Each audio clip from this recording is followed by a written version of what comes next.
Good morning. Next target. Winter storm warnings in effect from Indiana to Maine as that powerful system that dumped heavy snow on the Midwest makes its way east, and it's bringing with it high winds that could delay hundreds of flights today.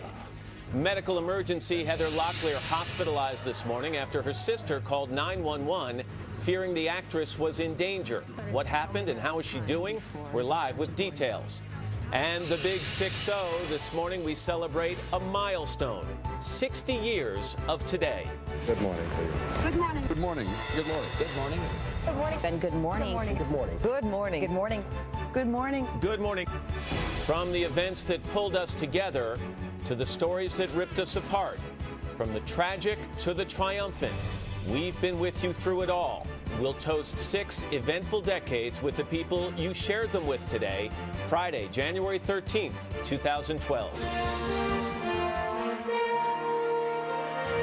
From NBC News, this is a special edition of Today at 60 with Matt Lauer and Ann Curry, live from Studio 1A in Rockefeller Plaza.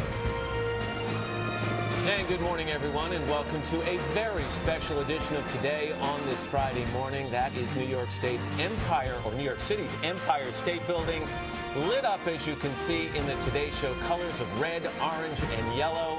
It's a spectacular way to kick off a really big morning for us here as we celebrate 60 years on the air. I'm Matt Lauer. And I'm Ann Curry. Good morning, everybody. And you know, this is the first time in history, by the way, that the Empire State Building has been illuminated to honor a television program. So how cool is that, Matt? As someone who grew up in New York, this is a real big deal. And boy, after the week we've had celebrating, I feel 60. It's been a busy week. Exactly right. And we've got a lot more in store. As a matter of fact, take a look at some other great tributes to the North, the natural wonder of Niagara Falls, glowing with our colors as well this morning. Out on the Las Vegas Strip, the Bellagio Hotel is as well. That's amazing. And also down in the city of brotherly love, they're showing a lot of love for today. The Cira Center in Philadelphia is getting all decked out for the occasion. So we're excited about that. And also, hooray for Hollywood. The Goodyear blimp flew over the famed Hollywood sign in Los Angeles with a happy birthday message for us. So we want to thank everyone who's been so kind to us. We really giving do. us their good wishes. We're going to celebrate all morning long, 60 years of Today, and take a look at who's here to help us out. All of your favorite anchors and personalities from the past 6 decades. We saw Barbara Walters there, and Hugh Downs, and Jane Pauley, and Katie is back, and Meredith's back, and there's Jim Hartz. And we've got, I think Jim Bell put it well, Deborah Norville put it well last night. This is like Mount Rushmore of broadcasting. Exactly. I would say we have more anchors than the 6th Fleet this morning, and we're happy about that. And look, there's Willard waving at us. So anyway, we have a lot to get to.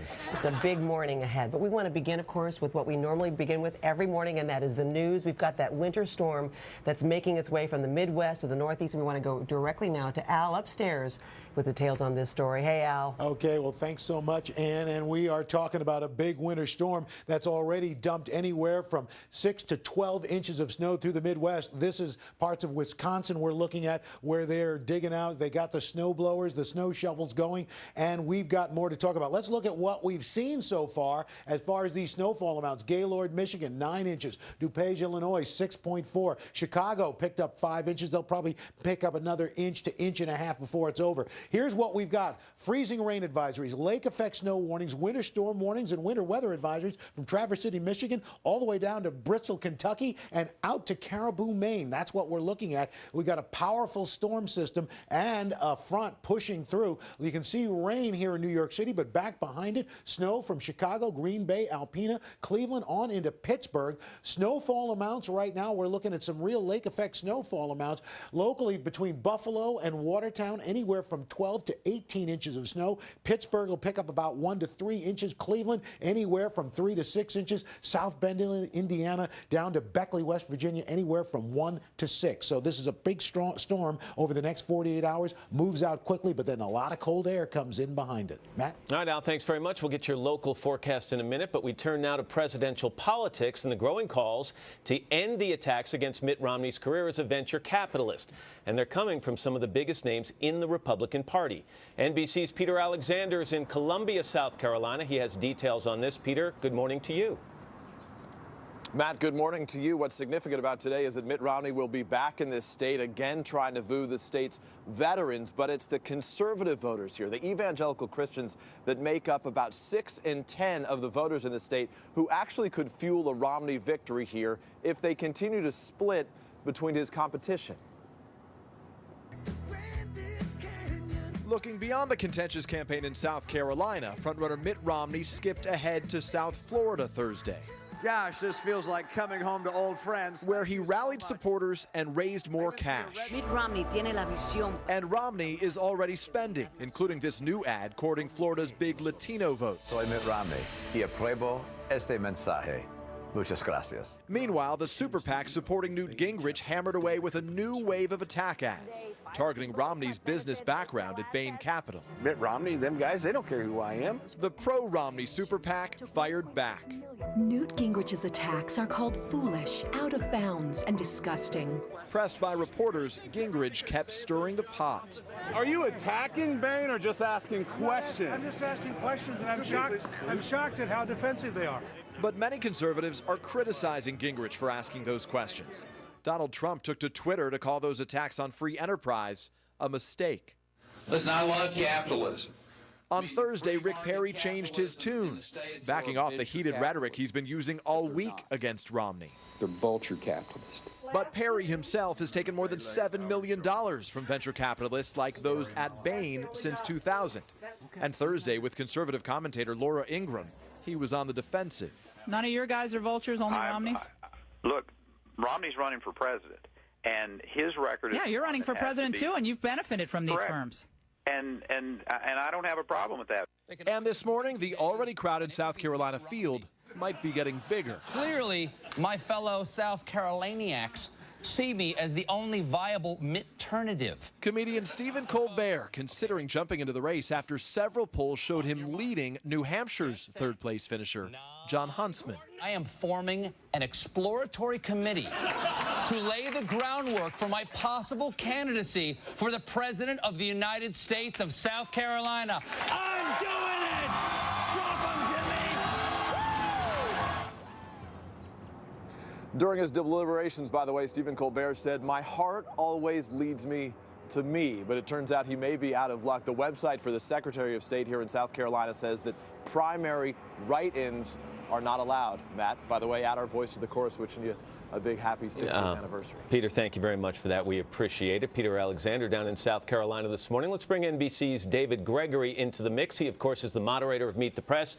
David, good morning. Good morning, Matt. It seems like there's conflict here. There's confusion, and some of these Republican candidates aren't sure of the message they want to send out right now. Is Mitt Romney a bad guy, a vulture capitalist, or do they start to think that's hurting them? Well, they certainly think it's starting to hurt them. They're hearing the chorus within the Republican Party saying, don't do this. And it does smack of desperation. It also smacks of something else, that there's really no alternative to Romney. The best they've come up with is an alternative idea, which is not a separate narrative from what Romney's offering. It's simply to say he's going to have a real problem against Obama because of this issue. But it's become complicated by even Gingrich saying, well, I'm just asking questions. This is part of the mix. I'm really going to attack him for being a conservative. None of this is helping one alternative emerge to really challenge Romney. And what adds to the confusion here is while the candidates might be saying one thing, the super PACs that support them are clearly saying something else. So I guess the question is, what are the people of South Carolina going to believe? Well, they're going to have to believe both, and they're going to have to believe that it's all one message, even if you're not supposed to coordinate.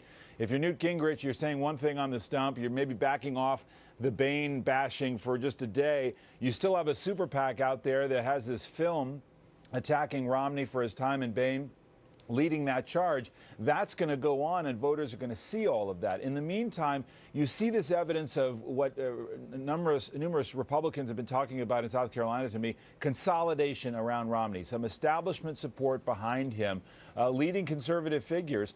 By the way, Jim DeMint, the senior senator down there, who is all but endorsing him by saying he doesn't have a problem with him and that some of these attacks are a mistake. Well, but he hasn't come right out and said he's endorsing him. He did endorse Mitt Romney in 2008, and he, to this date, I believe, has remained neutral. But I agree with you. His defense of Mitt Romney certainly leads us in that direction.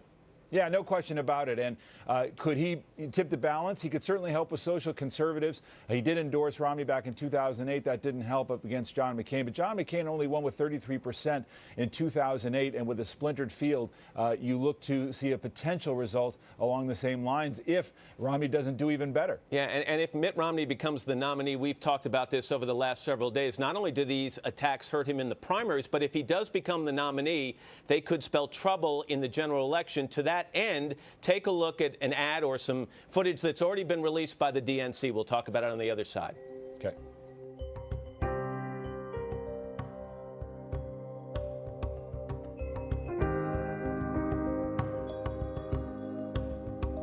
Governor Romney enjoys firing people. There's a real difference between venture capitalism and vulture capitalism. Venture capitalism. David, is it too early to tell how big a gift these Republican candidates have given to Barack Obama and his campaign? It may be a stocking stuffer at this point. We know that this is going to be a line of attack that the president's going to use. I think that Romney, by the time of the general, will be pretty well prepared, if he's the nominee, to take this issue on and make it part of a broader question about the economy. But there's no question that the president will pick up this baton and run with it. Who do you have Sunday on Meet the Press, David? We have Newt Gingrich on his final stand in South Carolina. Also, the majority leader of the Senate, Harry Reid, to talk about what kind of year we're going to see out of Washington. And I will add my voice, too. Happy 6-0, Matt. Well, we are the second longest running show on television, I believe, behind your formidable program, David. So thank you very much. Appreciate it. Thanks, Matt. It's 11 minutes after the hour. Here's Ann. All right, Matt, thanks. Now to the medical emergency for Heather Locklear. The actress is being treated at a Southern California hospital this morning after being rushed from her home in an ambulance. NBC's Kristen Dahlgren has details now. Hey, Kristen, good morning to you. Good morning, Ann. A hospital spokesperson tells us that Heather Locklear is now resting comfortably after being kept overnight here for evaluation. Thursday afternoon, a 911 call from Heather Locklear's Thousand Oaks mansion. Officials say the star's sister called in a medical emergency. Paramedics rushed the Melrose Place actress to a nearby hospital, where officials won't say exactly what the 50-year-old star is being treated for. Heather's family wants her fans to know that she is doing well, she is out of harm's way, she is in no danger. They're looking forward to her getting very, very well again and bringing her home. Hospital officials say Locklear's parents were at her side, but not Ava, Locklear's 14-year-old daughter with her ex-husband Bon Jovi guitarist Richie Sambora. Just Tuesday night, Locklear was spotted at a Lakers game. In these TMZ photos, the actress and her companion appear to be playfully scuffling over a drink. Because I can't stand being hurt. I can't stand it. Locklear has been in the public eye for decades, from Dynasty to the new Melrose Place. In November, she broke off an engagement to Melrose co-star Jack Wagner. So this was a pretty high-profile breakup. There were reportedly, they said it was because of family issues, because of their kids. But this was, I think, a big surprise because they had dated for so long, on and off.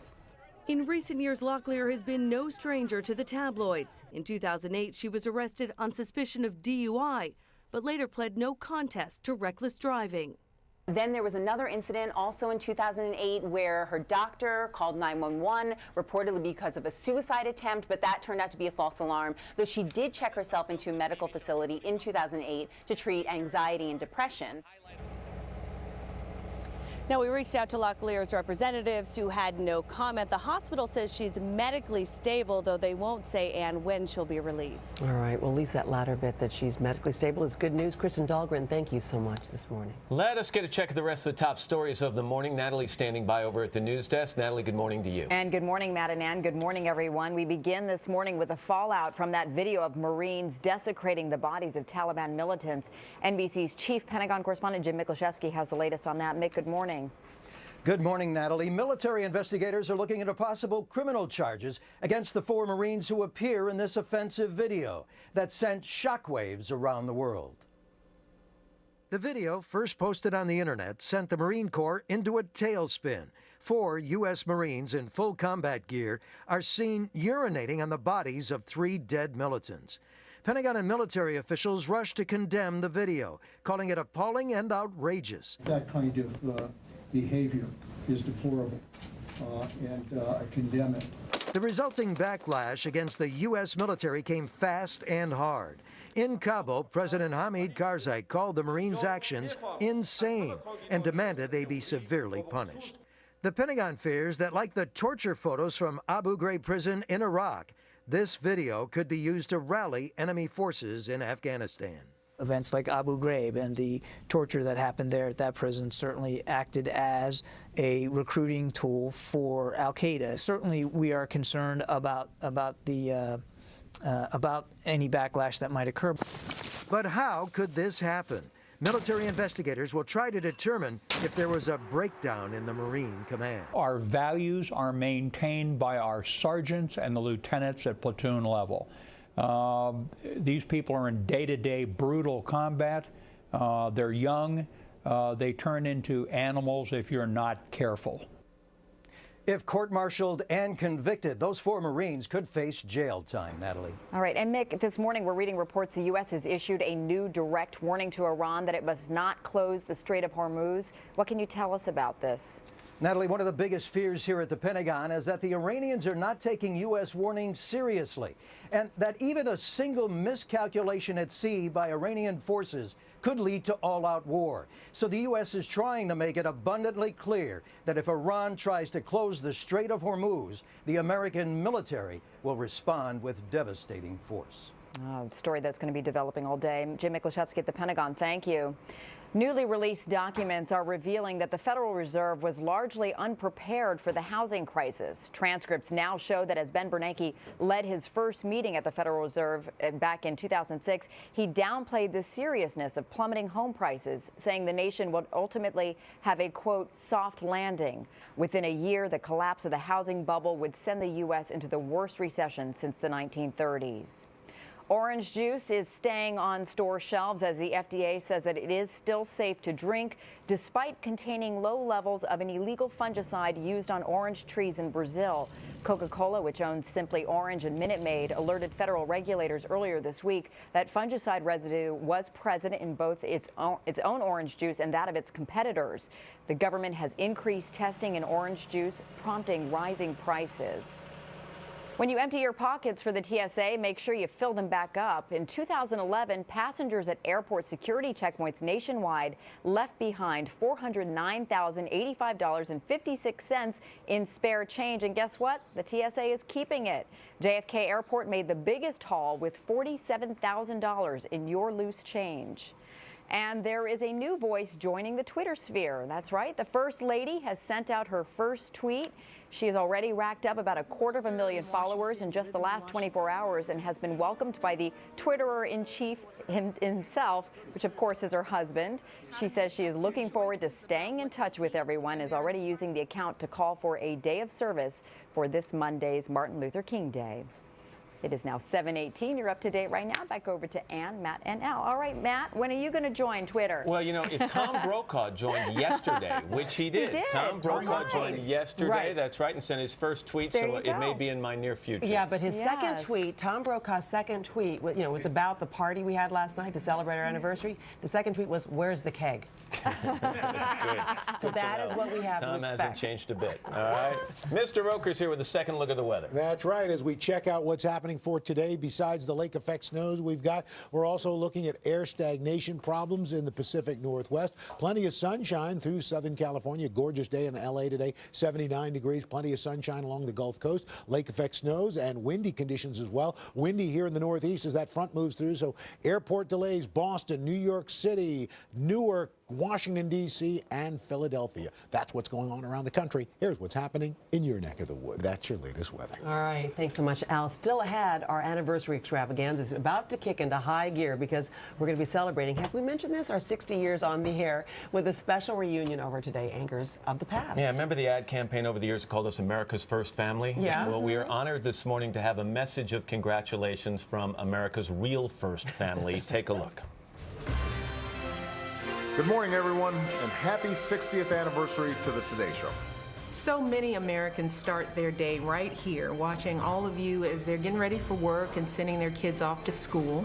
Over decades and across generations, the Today Show has become a part of American culture, a place where millions tune in to see how their world has changed overnight. That's why we're both so pleased to join all of you in celebrating this remarkable milestone. And we know you'll have many more years of success. But first, this is Today on NBC. I wanted to say that. Sorry.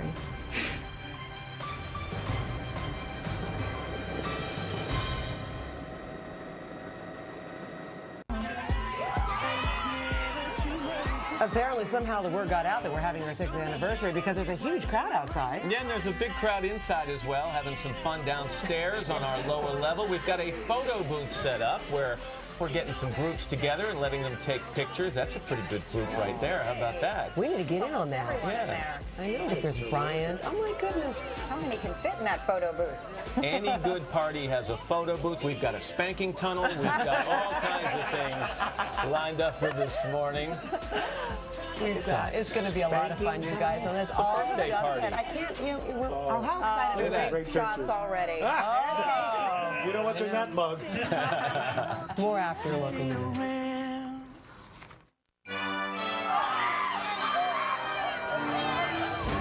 7:30 now on this Friday morning. It's the 13th of January, 2012.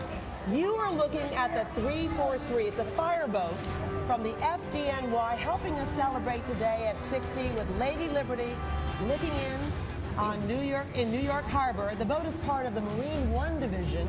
It's named in honor of the 343 FDNY firefighters who died on 9/11.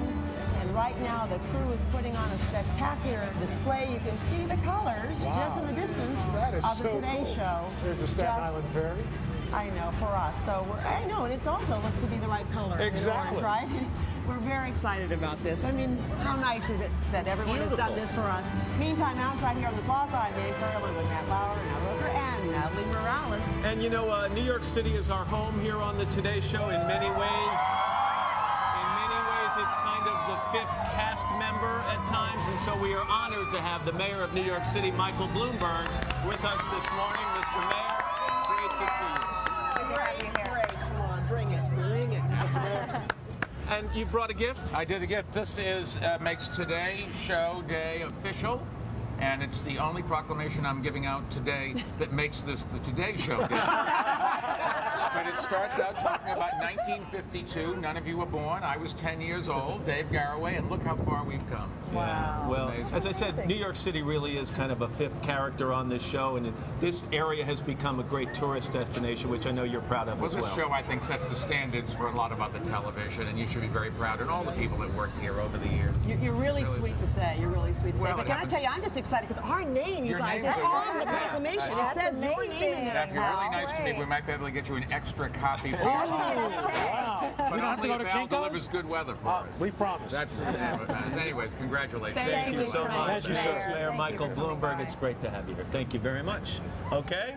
That's right. Let's get a check of the weather. All right, we'll show you what's happening. Let's look ahead. It's a long weekend in honor of Martin Luther King. We've got showers in the Pacific Northwest tomorrow, windy conditions in the Northeast, snow showers in New England, and sunny but cool down through the South. Sunday, frigid in New England, more rain in the Pacific Northwest, showers, Southern California. We're looking at a few showers in the Central Gulf Coast. And then on Monday, Martin Luther King Jr. Day, frigid in New England. We've got more rain, some mountain snows in the Pacific Northwest, snow in the Rockies, rain from the Ohio River Valley all the way down into the lower Mississippi. That's what's going on around the country. Here's what's happening in your neck of the woods.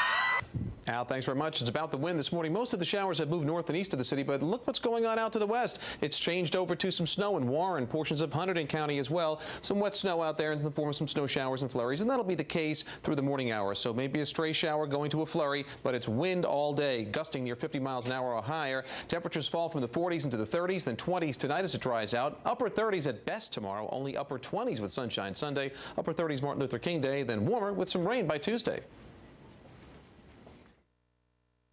Is just, can we lose the super there so we can, there you go. That is beautiful. I don't mean to direct for Joe Michaels, but yeah, there's another super. Lose that super, all right. Hey, don't forget, you can get your weather any time of the day or night. Go to the Weather Channel on cable or weather.com online. Matt? All right, Al, thank you very much. Now to what is perhaps the most unusual mayoral race in the country. Voters in the city of Sheboygan, Wisconsin, have to decide whether to throw their current mayor out of office. NBC's John Yang is there. John, good morning. Morning, Matt. They are just 4 days away from making that decision here in Sheboygan. The trigger for this recall election are a series of events involving the mayor, who's an acknowledged alcoholic, that residents say have held up the city to national ridicule. Sheboygan, Wisconsin Mayor Bob Ryan says he wants to be known for his efforts to revitalize this city's economy. We have not been losing jobs since I've taken office. We're actually adding jobs in the city. Instead, Ryan's gained notoriety for a series of alcohol-related incidents dating back to this cell phone video from July 2009, just months after taking office. Last July, he admits, he went on a 3-day bender, once passing out in a tavern. Ryan makes no excuses and flatly acknowledges his problem. When I was drinking, I'm a binge drinker. You know, I can go for a week or two without having a drink, but when I was drinking, I was drinking. He says he's been sober for 6 months now and that his drinking never interfered with his official duties. But he's become a national punchline. Here is another one of those stupid men behaving badly stories. The mayor of Sheboygan, Wisconsin, a man named Bob Ryan, has apologized after he was caught on a cell phone. Last summer, city council detractors began efforts to throw him out of office. Then a citizens group gathered enough signatures to force next Tuesday's recall election in order to, in the group's words, preserve the integrity of the mayor's office. My problems with alcohol have never interfered with my office. I've never missed a day of work. I've never come into the office intoxicated. It's a judgment voters are making. Mayor Ryan is an embarrassment to the city, but I think he's done a good job. There's worse things going on than somebody getting drunk. If it had happened just once, it may have been okay, but it happened repeatedly. The contest has drawn a crowded field of 7 challengers, including the politician Ryan defeated in 2009, a restaurant busboy, and a musician. Perhaps the most unusual candidate is high school senior Asher Heimerman, who's just 18 years old. It will be the first time I will be voting. And you'll be on the ballot? Yes. So your first vote will be for yourself? Yep. With 8 names on the ballot, it increases the chances that none of them will get the 50% they need next Tuesday to win outright. In that case, there'll be a runoff in February. Matt? All right, John Yang in Sheboygan this morning. John, thanks so much. Up next, what you can learn about the GOP presidential candidates from their homes. We'll give you an inside look and much more of our special celebration as we mark 60 years on the air with the return of all of your favorite anchors. But first, these messages.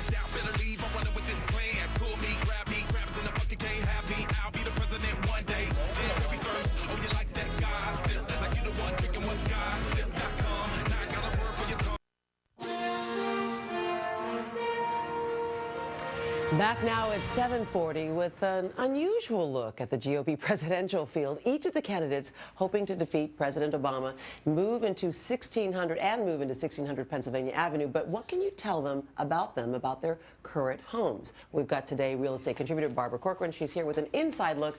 Barbara, good morning. Good morning. We're doing some snooping today. We are. This is something that you read about in the New York Times Magazine. It gave you this idea, but really, what can we learn about people from their homes? You could learn a lot. You can learn from all of these people running that they're all very, very rich. But when you actually look at the homes, they reflect the individual's personalities. And I think you're going to get a kick out of seeing how different they are. Okay, so let's start with the man to beat, Mitt Romney, who's obviously won in Iowa and New Hampshire and is looking good looking into South Carolina. He's giving you a lot to chew on if you want to look at his homes, because he's got 6. Now, what might they tell us? Well, the first home we're going to look at is his lakeside compound, which is worth $10 million just for this one home. It has a main house, a boathouse, a guest house, and it's the kind of house that I could just picture the Romneys baking apple pie, but I doubt whether they have the time for that. But everything about this house says, I have arrived. And I am important and I'm tasteful. Well, we're looking at some images there inside the kitchen. It looks like a great kitchen. Big family, so big family houses. Big family house. All right, let's move on to Ron Paul. He's got a very different home. His home is in Lake Jackson, Texas. That's about an hour outside of Houston. And it's a 4-bedroom. He's trying to sell it for, what, $325,000. What does his house say? This message on this house is, look at me, I'm just a regular guy. It's a typical ranch from the outside, but it's actually a huge house when you get in inside. It's 5,500 square feet, but it ain't fancy. It's got 4 bedrooms, 5 bathrooms, an in-ground pool. And he's trying to sell this house online by himself. Why does this guy have this time? He mustn't be a very good delegator in my mind. And it's overpriced at $325 because it was appraised at $282.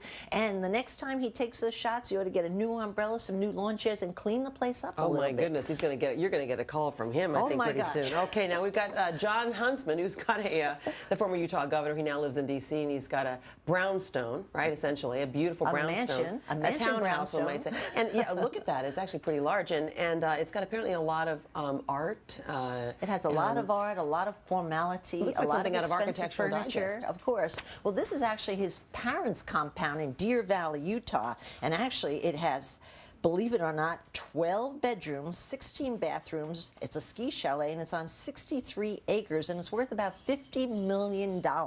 It's actually for sale right now. And what's great about this is that when John Huntsman gets tired of living in the city, he just could go chill out on his dad's couch, somewhere of those many couches in that ski chalet. All right, okay. Let's move on to former Speaker Newt Gingrich. He lives in McLean, Virginia, like a lot of people who live in Washington. It's a suburb of Washington.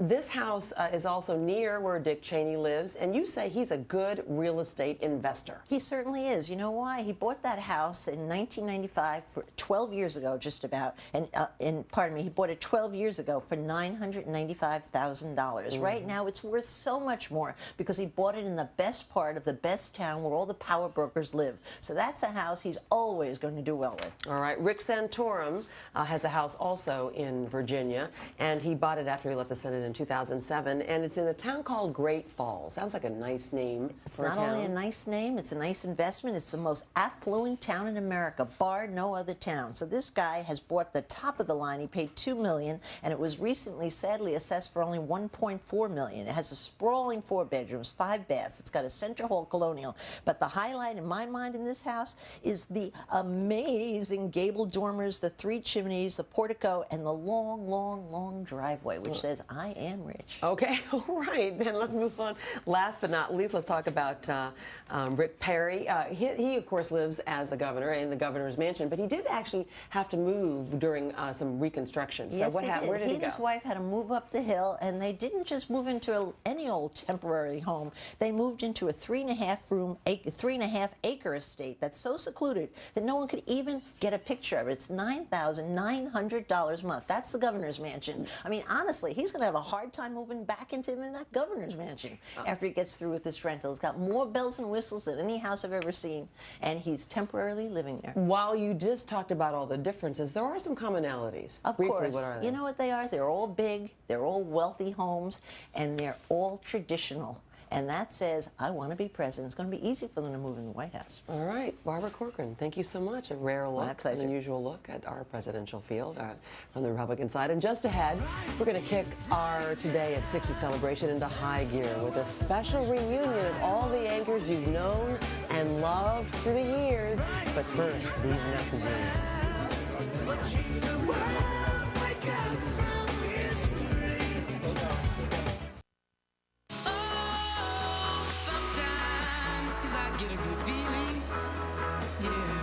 Welcome back to a very special Friday edition of Today as we celebrate our 60th anniversary. And right now we've come down to a spot in the studio we don't show you very often. We're just outside our control room to an area we're now very proud of. Yes. That's right. This is where a lot of our guests enter. And right behind us is not going to be this, but actually what's behind it, right? All right, Should we do it? Let's reveal. This is something just for our anniversary that has happened. If we can take it off. Wow. There we have a monitor that is going to constantly be playing these pictures from days gone by. But what's also interesting are the names all around it. We've got the signatures of virtually everyone who has been an anchor on this show. In a sense, it's our Hall of Fame. It really is, Jim. We got Jane Pauley and Katie Couric and Barbara Walters Hugh over there, Downs. Ryan Gumbel. I think Here's we Jane have Shalit at a drawing. original signatures from I think all of the anchors, including Dave Garroway. Yeah, right here. Frank McGee, we don't have a signature from him. We haven't found an original. If you have one, let us know. Okay, and then we were also, speaking of original, we got to go to the Empire State Building yesterday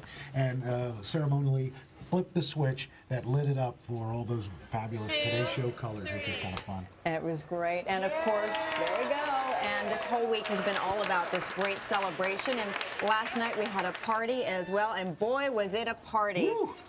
As you can see, we were there on the red carpet, and we're gonna show that picture in just a moment. This is actually at the party. There's Barbara. There's Hugh. Barbara. Everybody from the past, present, and future invited. And then we threw down with Pitbull and Flo Rida. We gotta be honest. Okay, there's Pitbull. Okay, Pitbull really threw it Brought down the house. But then after him, Flo Rida not only performed, he ripped his shirt off. And then Al ripped his shirt off. And then I ripped my shirt off, and it got intense. Oh, look at Hoda. Look out. Oh, man. It was anyway a night to remember for sure. We had a great time. And coming up, we're going to have much more of our celebration. We're going to gather those former anchors for some real great memories. But first, these messages, your local news and weather.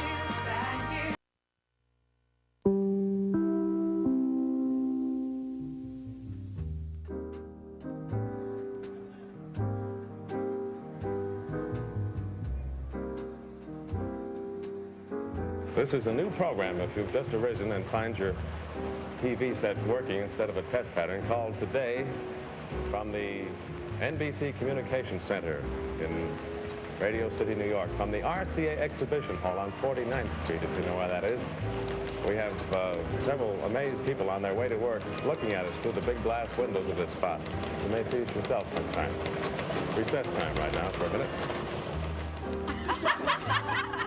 You know, it sounds amazing, but it was 60 years ago this week that something revolutionary was happening right here in Rockefeller Plaza. Today was changing the way Americans started their day and who they started it with. That's right, Matt, and we'd now like to reintroduce you to some of these people you have been sharing your lives with. Good morning. My name is Barbara Walters. And I'm Hugh Downs. I began anchoring in 1962, and at the time, Barbara was, in effect, my producer. She actually wrote and produced the segment that welcomed me onto the program. Yeah, I like to pretend that I made him a star. But the truth is that eventually it was Hugh who took me from behind the scenes to in front of the camera. I was hired for 13 weeks.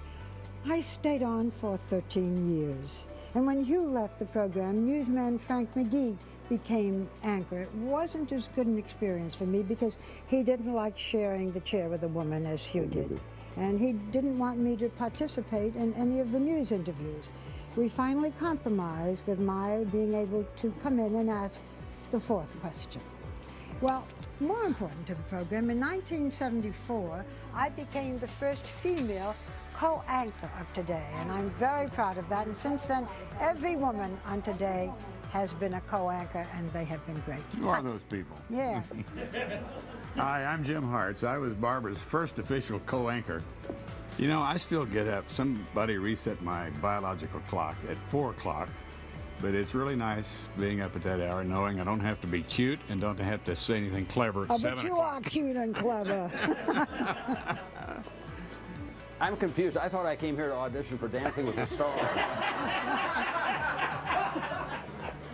I'm Tom Brokaw. I became an anchor here at Today in 1976. And I'm Jane Pauley. I was Today's first baby boomer, and I was still wearing braces. I actually remember the first time that I was on Today with my wife Meredith. I stood as a tourist right outside the window in 1964. I had a sign that said, "Watch Today in Omaha with Tom Brokaw on Channel 3. I was a little dorky, but it worked out. Well, they were watching you, Tom. A little over 10 years later, of course, viewers were watching me here on The Big Show with my pal Jane. Until I joined you and they were watching my hair. Or maybe they were watching Willard. Yeah, well, I tell you, folks, I got to believe you. Now, I'm Willard Scott, and I still am on the Today Show. Am I the only one who didn't make rehearsal? Yes, you are. It was noticeable. I gathered my absence was no. When Tom left, it was my turn. I'm Bryant Gumbel. I replaced Tom as anchor in 1982. And I had the pleasure of sharing this desk with these two. Kitsy. I think we're engaged. I don't know what that means. But I shared it with a lot of wonderful people, and I also had the great fortune of being with 3 wonderful co-hosts. And I was one of them. Hi, everybody. I'm Deborah Norville. And the 1990s started with Bryant and me right here on the Today Show. It was an amazing time to be doing morning news. But I left in 1991 when I had my first child. And every time when I tune into the show, yeah, I watch the segments, I'm interested in the interviews, but I really love to hear Mark Traub, our stage manager's laugh. And I listen for you every day, buddy.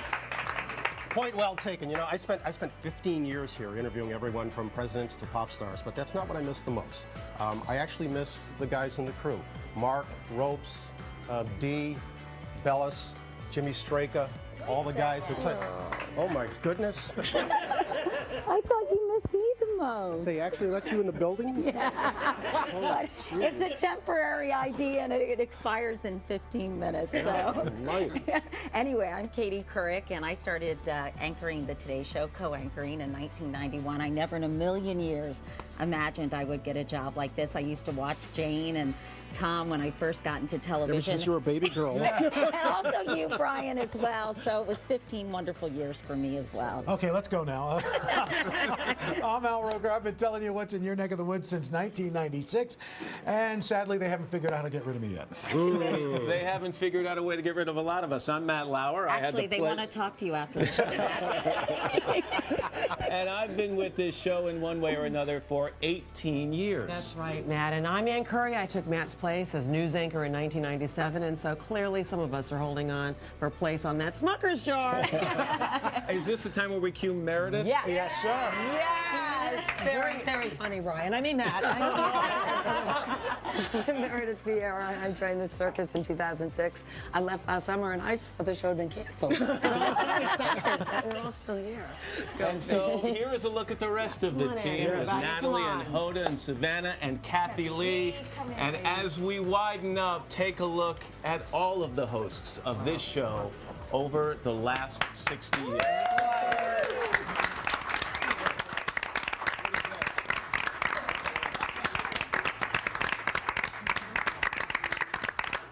We've all loved being a part of your lives, and we're just now getting started as we look at everyone, and we've got some things coming up. We're going to sit down and talk with these folks, and that could be perilous. But we'll do it right after. In 5 minutes. Way to go, guys.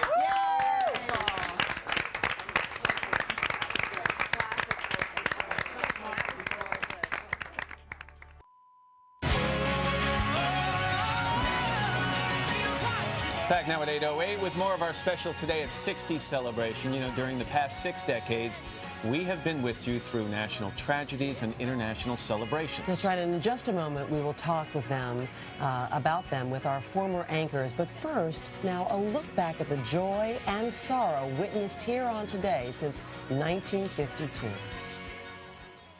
We've got a show called Today. Breaking news, we'll get to latest. It's like no other television show. It tries not only to fill in the world on the news every morning, but to be kind of a friend in the house.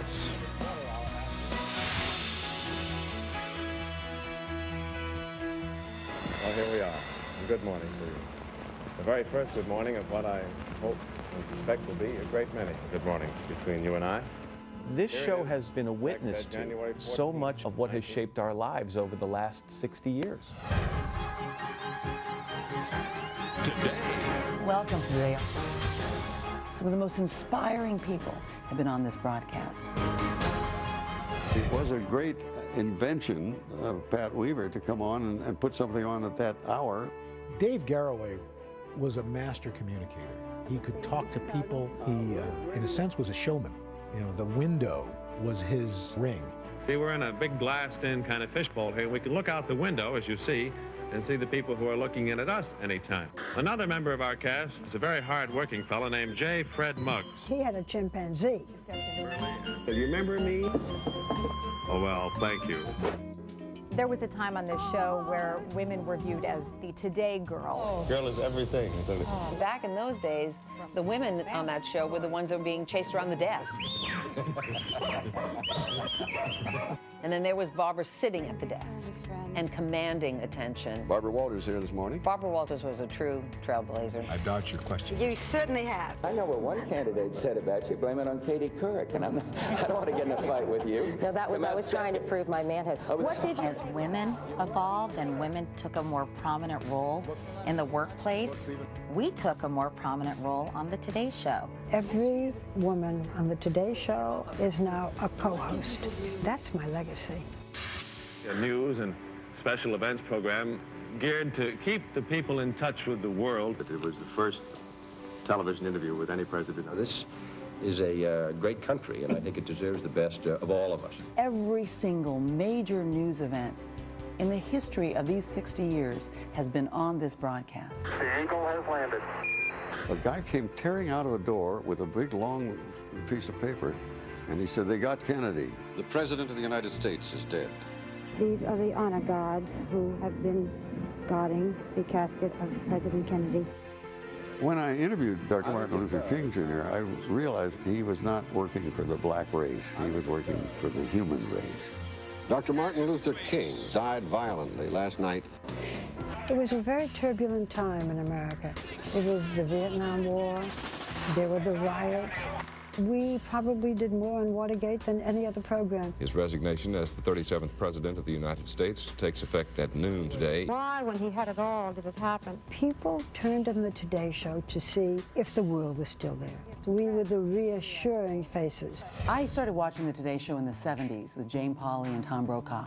I was riveted. Iranian students are holding more than 50 American hostages. When I was on the Today Show, we had the hostages taken in Iran. I'm Tom Brokaw reporting to you from St. Peter's Square. Shots were fired and the Pope was wounded. John Lennon shot and killed in New York last night. John Lennon's death affected me greatly. Really a seminal moment in Today Show history.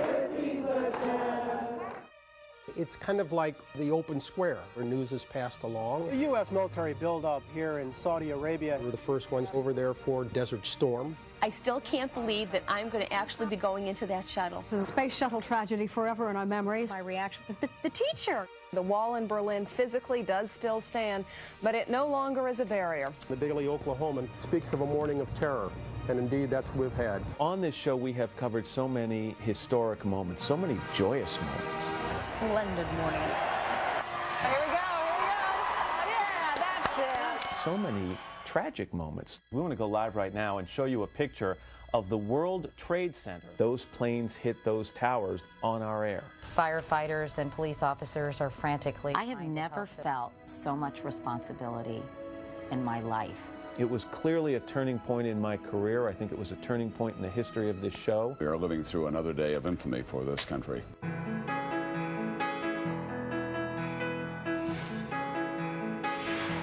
If we as journalists set the right tone, telling people what they should consider. I look at 60 years as a major accomplishment, something we'll be able to tell our children about. And a very big welcome once again to all of you. Jim Hart, Hugh Downs, Barbara Walters, Tom Brokaw, Jane Pauley.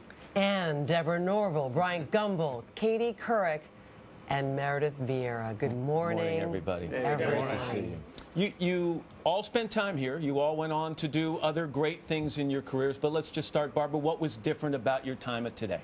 Just before we start, Tom and I have a question of you, Tom. Well, we want to know whether we're getting paid after a minimum. Yeah, it's extremely minimum, by the way. The answer is no, we're not, and that has not changed. So what was your question? What was different about your time here? I get that a lot, actually. What was different about your time here as compared to other things you've done in your career? Well, I think this was what launched me, I think, and I said earlier, I'm very proud of the fact that during my time and after, every woman on the show was considered a co-host. I think it's a different, very different atmosphere, and I'm very proud. We all feel very choked up seeing each other, but essentially, the program has remained the same, and that is you get up to find out, is the world still there? Is everything okay? And we are the people, and it is our responsibility. We're the people you trust. Matt, really, the genius of Pat Weaver when he first started this is still true today. It's the electronic breakfast table. It's the great national morning newspaper. And you connect with an audience in the business that we're in a way that I don't in any other part of my career, because people wake up to you, they go through your own personal experiences, they go through their changes, they are witness to the great news events of the time, both celebrations and the tragedies, obviously. And it goes on for 2 hours, as I need not tell you. You know, I was uniquely pregnant on this program a couple of times. In 1983, it was the biggest thing in North America. Working women, you know, was the story of the 70s and 80s, and working mothers. I never introduced my children on the Today Show. I never showed their pictures.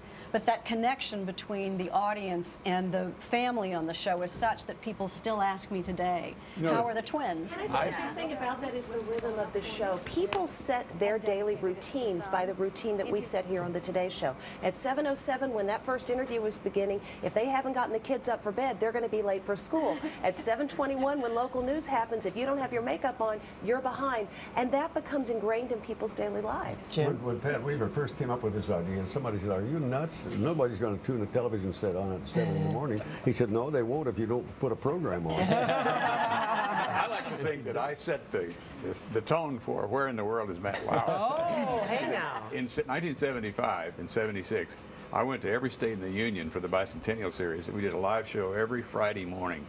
And what that gave me, I think, was a real feeling for the people. Sometimes we can get stuck in New York City and you forget that the rest of the country is out there west of the Hudson River. And so I think that that's the sort of thing that has always kept this place in touch with the country. Uncharacteristically quiet in the back row over there. Exactly.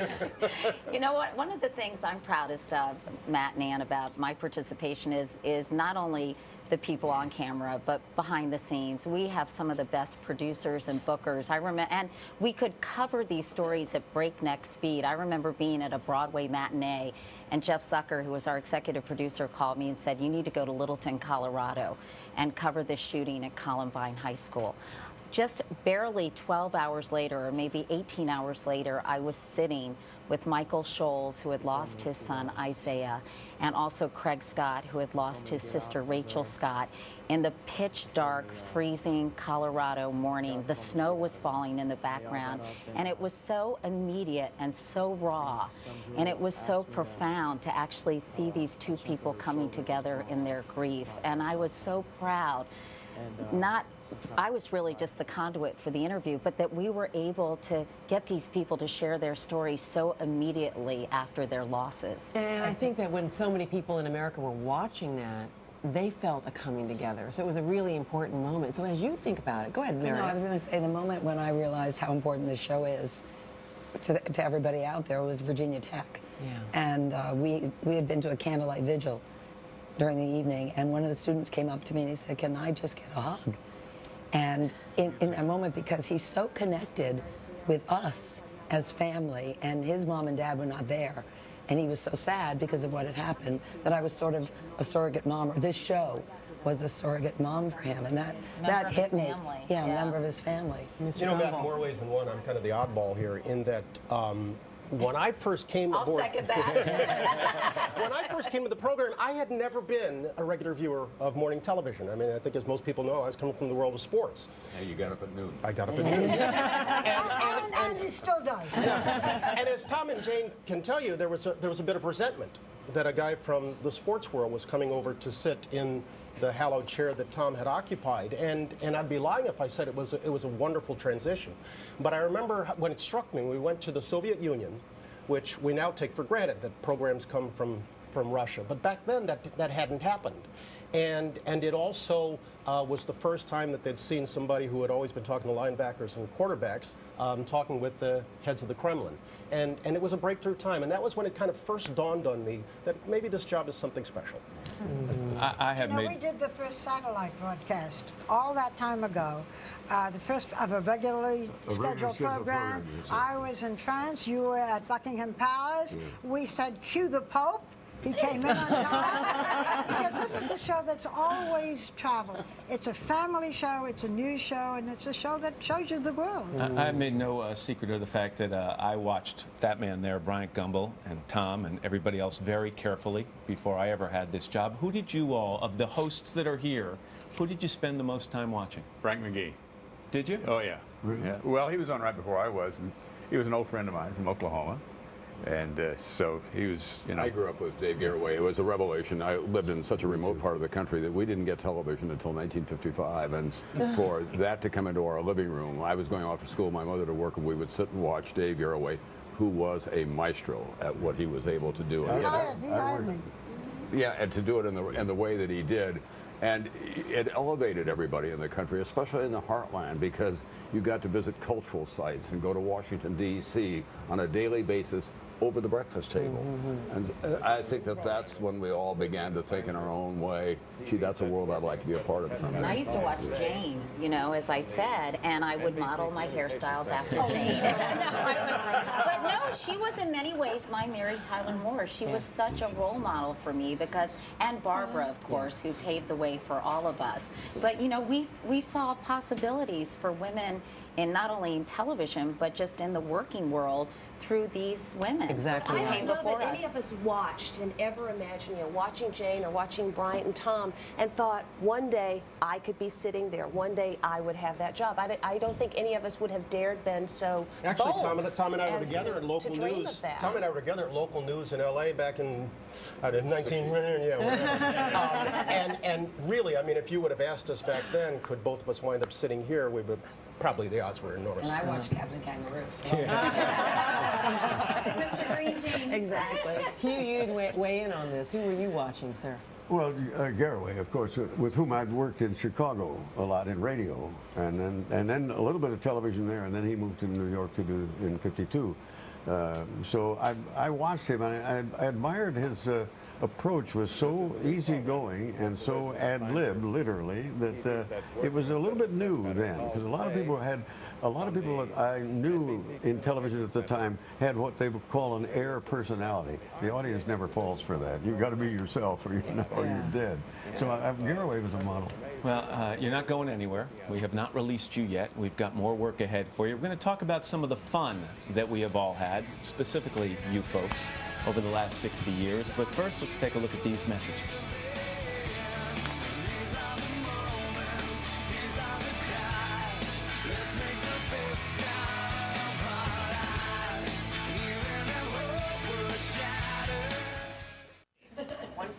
As we gather to celebrate 60 years of today, there are some people we want to specifically make sure we mention as members of our family who are not here this morning. We've got Joe Gargiola, who joined today in 1967 as a panelist alongside Barbara Walters and Hugh Downs. He then retired to NBC in 1990 as a co-host of Today with Bryant Gumbel and Deborah Norville. We just love our Joe, and he just couldn't make it here today. And of course, our friend Gene Shalit. Say it, Bryant. Green salad. Green salad, a staple of this program since 1969. He couldn't join us either, but as only he could do, Gene sent along pictures of himself with Gino, the Muppet, that Jim Henson made for him many years ago. Gene added his own dialogue to express his thoughts on 60 years of Today, with Gino the Muppet saying, "Let's congratulate Today on its 60th anniversary."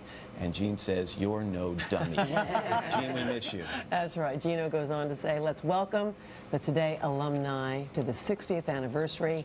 And Gene responds, "So many friends, I wish we were there." Well, Gino and Gene and Joe, we are all wishing that you were here with us this morning. Key members of the Today Show family. We're going to have much more with our former anchors and the funniest moments from today's first 60 years, right after your local news and weather. Celebrate good times, come on. It's time to celebrate and have a good time.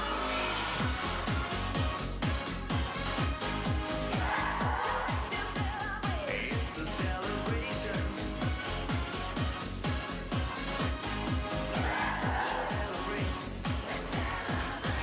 Come on, it's time to celebrate. It's a celebration. 8:30 6:30 now on this Friday morning, the 13th of January, 2012. You're looking at the Skyliners, presented by the Ice Theater of New York, helping us celebrate 60 years of today.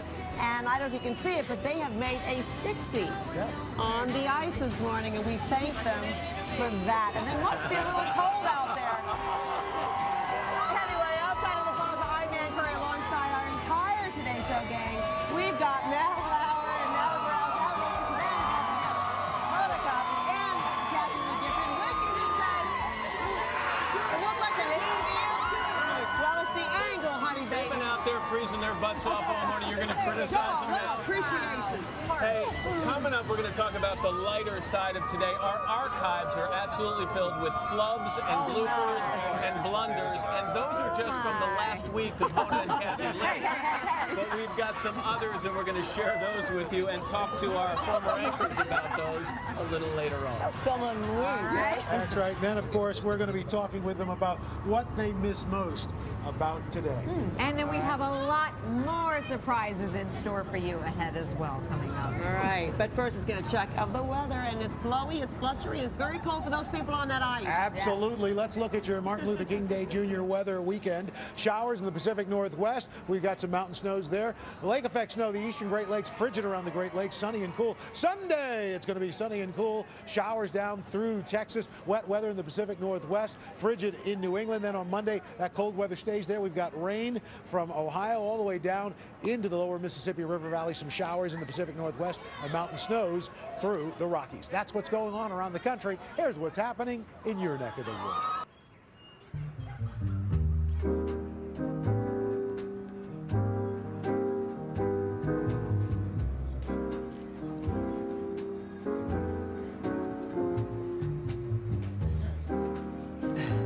Some of the Today Show staffers in the background there, getting in the spirit of 1952 as we welcome you back to this special edition of Today. We're celebrating 60 years on the air. We pride ourselves in delivering the most important stories of the day, but you know what? We also like to have a little No fun. kidding. It's something that's been constant here on Today right from the start.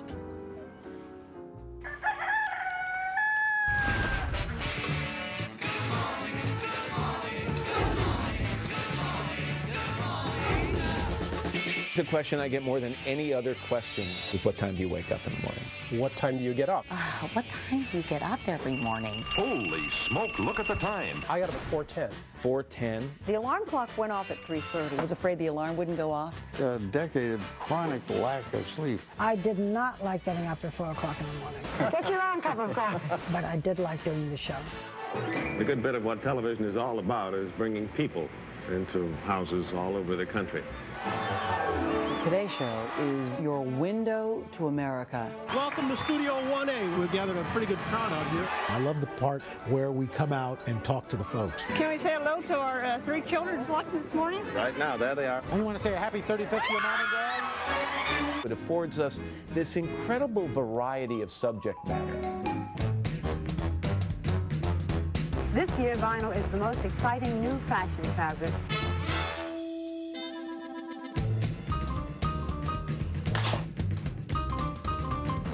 We really began this on the Today Show. I mean, we would do the Secretary of State and then a piece on me being a Playboy bunny.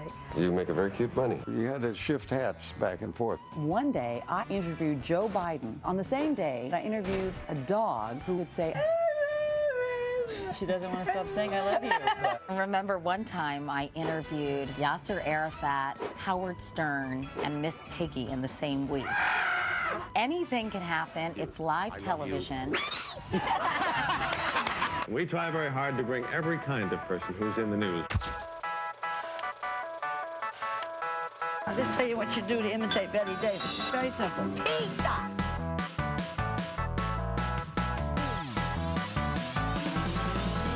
When I say go, we say 1, 2. Okay. Go. 1, 2. You want to see it again? Funniest single moment I think I've ever had on live television involved Gene's interview with Carol Channing. What's the matter with you? Can you believe I got to interview George Burns? Katie, beautiful Katie. You were a gorgeous. My story, Jane, and I'm going to tell it. If you want to sound like an intellectual and ask something stupid, then you need to say. I had an interview with Tom Cruise that took on a life of its own. Matt, you don't even, you're glib. Judy Garland, she was wearing her daughter Lorna's dress. Lorna was about 12. Now, this is ridiculous.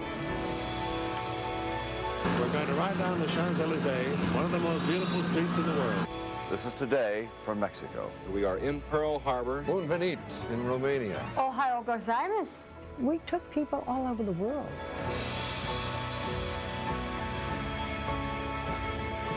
Our Today trip to Africa, which for me was kind of a personal mission. For Africa and from Africa. Peace. Doing the Olympics is really a privilege. Where in the world is Matt Lauer? This show has opened my eyes to the world. On this side, the southern hemisphere. This side, northern. We have, for the first time ever, traveled to the ends of the earth today. We touched down at the South Pole. Yes! Best thing I like is when J. Fred Monks is on. You got your own desk, now go away. I remember when Willard was called up to do the Today Show. Hold it, wait a minute. America is not ready for this. That is a lot of mile, ooh, waka, waka, waka, weddy, weddy. Ah, here he comes now. I was doing commercials. They were live. Let me give him his food and then we'll talk. I had a good time. Here is Barbara Walters with a report on the discotheque. Now, does that look ridiculous? We always had time for fun. Come here, Brian, give me a hug. Somehow we ended up on the stage with Stevie Wonder as his backup singers for this brand new song. It was about the worst thing I've ever done on television. It was so wrong. We do bar mitzvahs too. Voulez-vous? We started many of the traditions the program has now. One of them being Halloween. And those long legs came out of the limousine. Suddenly, the submergence, and oh my gosh, it was Matt. He has guts, doesn't he? And I thought there's something very wrong, and he's obviously been in a dress before.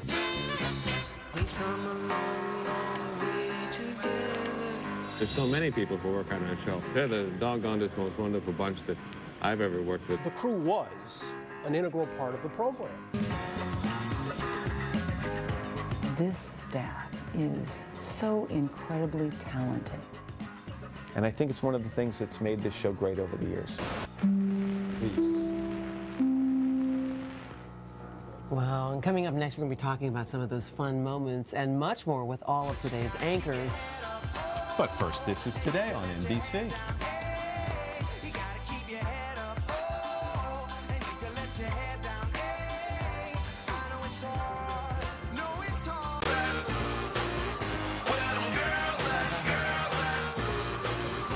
Back now at 8:44, more of our coverage of Today at 60 as we catch up with our favorite anchors and yours as well. Morning again, everybody.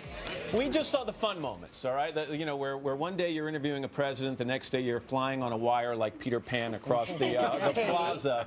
But Jim, you were saying to me early on, you didn't have as much fun when you were doing the show. So when do we think that all shifted, that we were allowed to do that? I don't know. I was thinking, looking around the studio, one morning back in the 70s, we used to get a lot of bomb threats.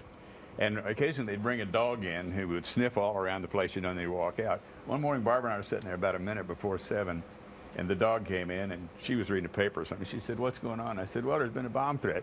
She said, "What time is it supposed to go off?" And I said, "Well..."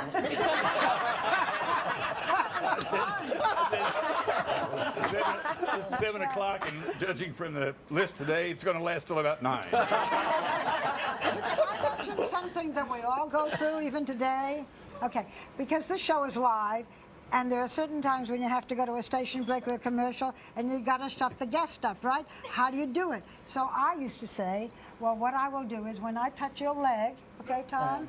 When I touch it, you have to see if Don't the ever camera take your can hand down off. there. When I touch your leg, you'll know that it's time to wrap it up. And I won't tell you who the guest is, but I said, when I touch your leg, he said, "What are you doing riding up my pants?" I won't take my hand off.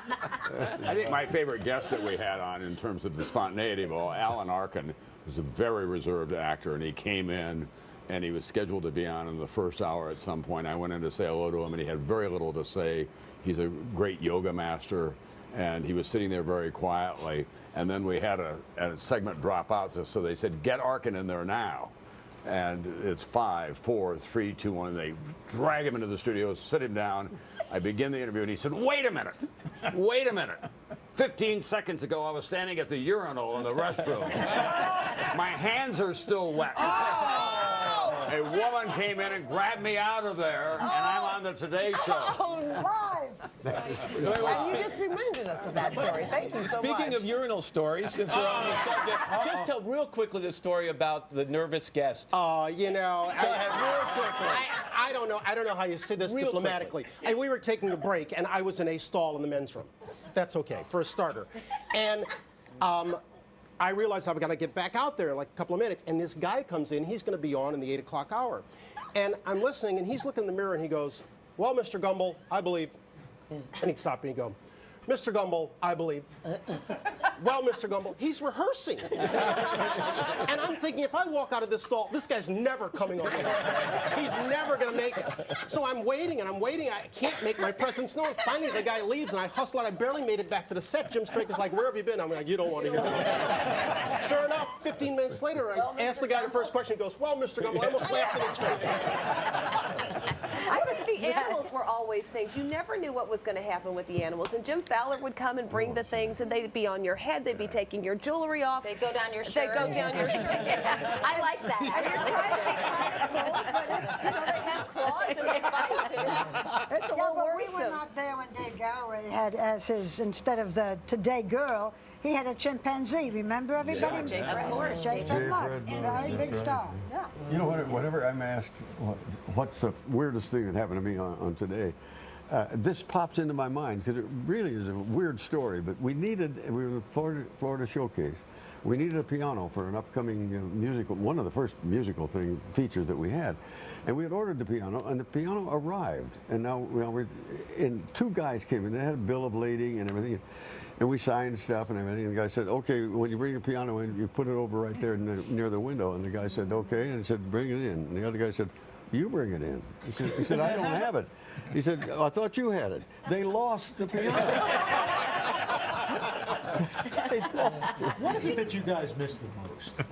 What's that? Not the hours. What do you miss about doing the show? I'm going to say something about the hours if I can, because we all get asked, what are the hours like? It must be terrible. And when I was leaving, and I've passed this along to Meredith, we talked about it, when I was leaving the Today Show, I got a handwritten letter from a woman in Pennsylvania that said, "Mr. Brokaw, I just want to share a story with you. I work in a commercial laundry, in a hotel laundry, from 11 o'clock at night until 6 o'clock in the morning, and I get home in time, just in time to get my children fed for breakfast and off to school, and the only hour I have to myself is with you and Jane from 7 to 8. Those are my hours.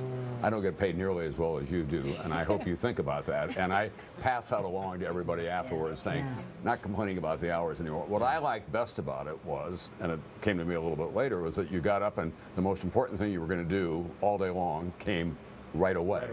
And I like the variety. I came from a very hard news background, but I got to know authors and Broadway stars and people who I never otherwise would have met, and many of them remain my friends. You get to make mistakes. Yeah. We were often complimented for our authenticity because we were so clueless to forget to put our microphones on or forget the name of the guest we were talking to. One morning I must have made a reference around Thanksgiving to all the fixings, including the turkey droppings. And there is a family somewhere in America where it's not Thanksgiving until someone says, "Pass the turkey droppings." Hey, Willard, why don't you weigh in here? Because you haven't had anything to say. What's that? Why don't you weigh in? You haven't said a word. Did what to your sister? See, and you are the connective tissue. That is why you're still on the show. I was sitting here thinking, why didn't I take that contract at CBS with J.D. Curry? No, I think one of the funniest things really was a letter I got one time, and this has gotten to be kind of well known. And the letter from the lady says, "I won't go to bed every night with Johnny Carson, and I wake up with Tom Brokaw," which I thought, she's got bigger laughs than that. Now, one of the cute things happened. I used to wear a hairpiece, some of you may remember. That was a hairpiece? That was a hairpiece. Not herpes. Oh! That thing used to be laying on the makeup counter, and it was so scary because, you know, it's 4 o'clock in the morning, you're sort of bleary-eyed, and there's Willer's hair, and you first want to, like, whack it with a newspaper and put it out of its misery. Speaking of hair Like one of pieces, those- can I just put up a picture here and ask a real quick question? Barbara, what was with the kerchief? Oh, I don't know. Isn't She that was awful? starring in The Help.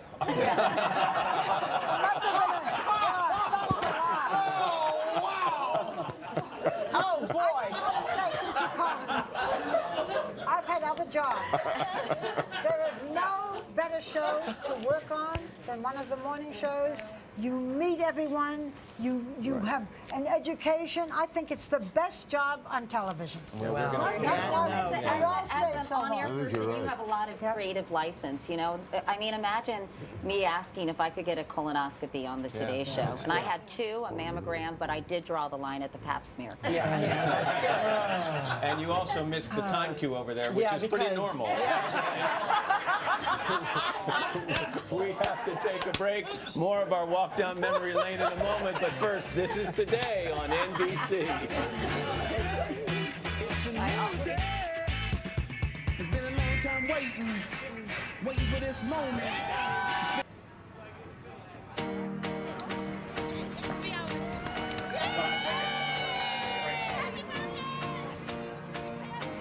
And welcome back to Today at 60, our celebration. As you can see, our group has grown considerably because we're now joined by some of our former news anchors, John Palmer, Faith Daniels, and Margaret Larson. Good morning. It's so great to have you all. By the way, some of the first women of Today are here as well. The Today girls, Florence Henderson, Lee Merriweather, Robin Bain, Beryl Pfizer, and Estelle Parsons. It is great to have you all here. This is an historic group. This really is. It's wonderful to have you all in one place. And so, you know, we love to do toasts. We love to eat here on Today. So we have a little cake to celebrate our 60th. We might have a fire, actually. Come on in. We have a special guest bringing the cake in. Oh, my goodness. Who's that? It's going to be Jay Fred. Generic public domain Ladies and gentlemen, a big surprise. Meredith Vieira is going to pop out and hit it. Oh, there she is. Tom, it's so great to have you here. You know, Tom, by the way, has been on this broadcast 22 times. We went back and counted them. You're going to get it right sooner or later. Yeah, we wouldn't be here without you. The only reason I pushed out the cake was the trainer did not have enough time with J. Fred Muggs. It's nice of you to do this, Tom. When you look around the group here, you must see a lot of people who you've had some wild moments with. When I had the measles, I stayed home and watched you all. Well, let us do this. When you were a baby. Well.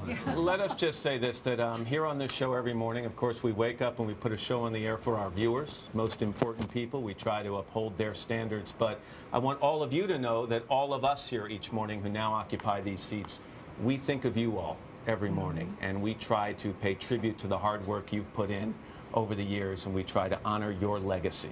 So thank you very much, and congratulations. Wait, here. Yes. Tom, no, get cheers. one more. No, here. You can share it. Only here for this. I want to watch Hanks drinking more. Here, Matt. You got to have some Birthday, everyone. Happy birthday. Thank you for your legacy. And also, We're going to have more of Today ahead on a Friday morning, right after these messages in your local news. Eat the cake! Radio City, New York, from the RCA Exhibition Hall on 49th Street, if you know where that is. We have several amazed people on their way to work looking at us through the big glass windows of this spot. You may see it yourself sometime. Recess time right now for a minute. You know, it sounds amazing, but it was 60 years ago this week that something revolutionary was happening right here in Rockefeller Plaza. Today was changing the cool little open we did about an hour ago, celebrating the 60th anniversary of Today on this Friday morning. Friday the 13th, it just doesn't seem right that we would celebrate this on Friday the 13th, but we're looking forward to kicking off our 61st year as we take a look back at some of the familiar faces who have been so much a part of this program. I'm Matt Lauer, along with Ann Curry, Al Roker, Savannah Guthrie, and, as we mentioned a second ago, it is only appropriate. Tell them what you just said. You feel and like Chucklehead Jones. Yeah. I feel like I'm doing the weather right now. You should. I don't know. It's odd casting, but thanks for having me. 22-time guest on the Today Show, Tom Hanks, and let's take a look back at one of your earlier appearances.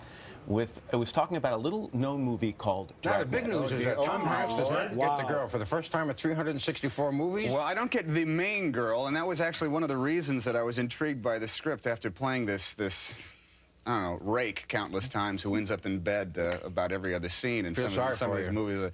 And with some pretty nice babes, too, as a matter of fact. It was going to be a pleasure to go to work every day and not have to strip down in order to slip in between the sheets. But of course, by the time we got around to making it, you'll see me on the mattresses a couple of times. In this. Oh my God! Where was my publicist? If I could have a time machine, I would go back to that day and fire my publicist for letting me appear in that shirt and saying that story. You were so hot. What was I thinking? It was adorable. You were God bless cute. Come you. on, I'm telling you, as a girl, baby, hot as heck. How old were you there? I was 13 years old. I have no idea. Yeah, but I shopped at Miller's Outpost. Taking a slightly more serious turn now, so many events that have transpired on the air here on this show, and you've shared with us in the past that you have watched on occasion. 9/11 obviously being one of the most dramatic events you were watching that day. Yeah, the thing that maybe like many Americans, I was wondering. Once they put the fire out and got all the people out of those two buildings, I thought, you know, those black scars are going to be there for years, and every time we fly into New York, we'll see this burned out hulk of 20 floors of the World Trade Center. It'll take a long time to repair that, and then, of course, when the moment came that it fell down, I realized that physics is a relentless property that shows no mercy, and I mean, obviously everything had changed up to that point, but that moment made me realize just how frail the human condition can be. And you talk about that in this new movie that you're in, Extremely Loud and Incredibly Close, and it's through the eyes. I think it's almost as if we can understand and deal with it now, 11 years later, because we're able to see through the eyes of a child. We're almost safe in dealing with it in that way. Do you think? Well, it is a dense theme that the film deals with, without a doubt, and you can wonder when is the right time in order to examine it and how to do it. I think the concept of loss is something that is undeniably across the board. We all lost something in a spectacular and horrifying manner that day, and to have it be as personal as it is for the character played by young Tom Horn, who is essentially a special needs child who sees the world in a different way anyway. I think that you take the tragedy of that day, and it's not only just squared, it's cubed, and I don't know what it goes even farther than being cubed. It's tragedy times 7. You said that this is a movie that was almost 10 years in the making. I mean, do you think there's something cathartic about going in there with your box of tissues and letting it break your heart all over again? Well, I think that's what the cinema will do, sometimes in a surprising fashion where you might not expect it, but sometimes I think you realize that there is an important issue out there that is being addressed, perhaps for the first time, or maybe in a brand new time. Sometimes it comes out of films like Schindler's List, and other times it comes out of movies like Taxi Driver. In this case, it comes out of Extremely Loud and Incredibly Close. And doing a movie like this, how difficult was it after each day? I mean, you're doing such an emotional movie. I will tell you that it was brutal because we had to constantly remind ourselves that we didn't know that September 10th had parentheses around it. We didn't know what was happening. We had to constantly remind ourselves that there is no tragedy on the horizon. We are just going through our day, and we're dealing with, in some cases, the mundane aspect of raising a child, but in some ways the important aspects of raising a child, particularly one as special as he was, and that's something hard to forget. You know, it's a tough thing in order to put out of your mind. Well, the movie is Extremely Loud and Incredibly Close. It opens in theaters. It's in theaters now, and I just want to say, as we close, 22 appearances here for a reason. You are one of our favorite guests, and you're a joy to have. Well, this is the first time you've plied me with alcohol. But it won't be the last. I hope this continues. To be quite frank, that young kid that showed up talking about Dragnet is long back. Tom Hanks, folks. Nice to have you back, Tom. Thank you very much. It's a pleasure. He's going to go to 23, Cheers. 24. Cheers. We're going to have him on a million times. Anyway, now let's get a check of the morning's top stories from Natalie, who's over at the news desk. Hey, Natalie. Good morning once again to you guys, and good morning, everyone. The Republican presidential candidates are splitting their time between South Carolina and Florida, the next two primary states. Meantime, Newt Gingrich is catching heat from fellow conservatives for his attacks on Mitt Romney's former career as a venture capitalist. Donald Trump tweeted that the attacks on free enterprise are a mistake. On Thursday, Rick Perry seemed to ease up on his own anti-Romney rhetoric. There is no let-up in the anger over Mississippi Governor Haley Barbour's decision to grant pardons and early releases to more than 200 convicts, including murderers and sex offenders. Critics say the pardons also erase convicts' records, hiding their crimes from the public, including employers. A state judge has halted the release of any more prisoners until the pardons can be reviewed. And now for a look at what is trending today, our quick roundup of what has you talking online. Dynasty and Melrose Place star Heather Locklear is a top search online today after an unspecified medical emergency. A 911 call Thursday brought an ambulance to Locklear's California mansion. She spent the night resting comfortably in the hospital. Stephen Colbert is trending on Google after announcing last night that he might enter the South Carolina Republican presidential primary. Several polls actually show the South Carolina native with more support than John Huntsman. Unfortunately, write-in votes aren't allowed. And first comes love, and then comes marriage, then comes Bieber? What? Well, this video has skyrocketed on YouTube overnight, and it may set a new standard for all you bridegrooms out there. As Brian gives Justin Bieber a run for his money, take a look. Brian and Emily got hitched last week in Orange Park, Florida. And as I toss, let's see if I can bring all my fellow past news anchors. Hello. We have John Palmer, Margaret Larson, we have Deborah Norville, and Faith Daniels, who all at one point shared this news desk as well. Maybe not this news desk, this one. Another news desk. But it's great to see we you sat all down here. rather than we had a standing. chair. I know. Times are tough. They don't give you a chair? Well, you know, yeah, I think this is pretty good. We stand for the news now, as Ann likes to say. Excellent. And as we take a stroll down memory lane, let's. Well, I guess we're gonna continue talking here in just a moment, but for now, I'm gonna turn it back over to you guys. Hey, you guys. All right. We're coming in for a hug in just a second. Yes, you're coming in for a hug. Anyway. You used to be at that desk, too. I know. We should go over there and hang out over there. We can walk right. over there. Meantime, should we get a check of the weather? Why not? Yeah. I think so. Let's show you what's happening. First of all, we're talking about a lot of snow yesterday from Houghton, Michigan, all the way to Rockford, Illinois, up to 5 inches. Some areas up to 8. We're talking about winter storm watches, winter storm warnings, lake effect snow watches as well throughout the Midwest, all the way up into New England. You can see the snow getting itself together. We're talking about 12 to 18 inches locally from Watertown to Buffalo, Cleveland, about 3 to 6 inches of snow, all the way down to Beckley, West Virginia. That's what's going on around the country. Here's what's happening in your neck of the woods. I want to say I would not be here doing this show if it was not for this man, Willard Scott. I love you. I love you. Well, that's because I drove you here in my Cadillac this morning. You all are wonderful. What an experience. What a great trip. What a great show. God bless all of us. For us to have you here as well. Good health and happiness. Natalie? All right, thank you. Well, we're going to take a little stroll down memory lane, what it was like here at the news desk, different news desk. Margaret, when you were here, I understand it wasn't as comfortable for you at one point when you were pregnant, 7 months pregnant or so? No, I was actually on my last day before maternity leave having Braxton Hicks contractions. I was here. And I was subbing for Katie on the show. Bryant got very ill that morning, just shortly before the show, and I had to do the show. There I am. Oh, my. I look like I'm terrified because my blood pressure had gone through the roof. I had not prepared for his segments. I'm by myself. I'm just about to have a baby. And I swear Al Roker never left my side because we thought he was going to deliver the baby honestly, for you. Lots of people have been pregnant on the Today Show, but we thought I was going to be the one who delivered on the Today Show because but of you that. carried the show that morning. I mean, I remember Jeff Zucker coming in and kind of going, "Are you okay? Are you all right?"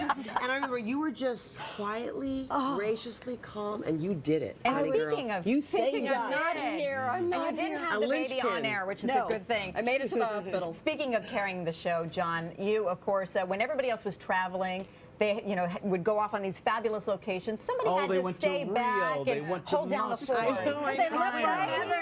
of those places, and I always stayed home. But once the satellite shot did go down, Yes, in and Rio the network was depending on you. And I did a little song and dance. I read a lot of news. For 20 minutes, right? It went on for a long time. But I was invited once to go with the Today Show cast. That was the USS Norway, which had gone down the East Coast, and their last stop was Miami. And I flew down after the show on a Thursday and was there Look at on that. Friday. You deserve I was scuba diving. At least they didn't have that cocktail, I tell you. I've never. This is rare. My goodness gracious! At least I wasn't in the rubber suit floating and flopping on top of the water as I was There you later. go. And Faith, of course, pull side aside, there were a lot of serious and tough times here at the news desk as well. And your tenure here coincided with the first Gulf War. I know. It was an incredible time. I mean, we were just on the air nonstop for 3 or 4 days, and then, I was backing up Tom Brokaw in case he ever had to go to the bathroom, which he never did. That's something about Tom, It's amazing. Amazing bladder. Yes. That was one of the great things about working the early shift here, because many of us were also on Sunrise, or the Cockadoodle News, as you refer to it. Yes, me too. And one of the things about that Sam, was I did early oftentimes today. you were the only guy or gal here. And so when something blew up, you got the call, there was a network bulletin, and you got to hold it down. And it was such a joy to get to be the one sharing the information with America. So, the news anchor job was one of those where you never knew what was going to happen, but you always had to be ready for it. I remember your sewing segments. You did a great job with those sewing segments. Remember those? I'm the only person who has ever gotten sewing on the Today Show.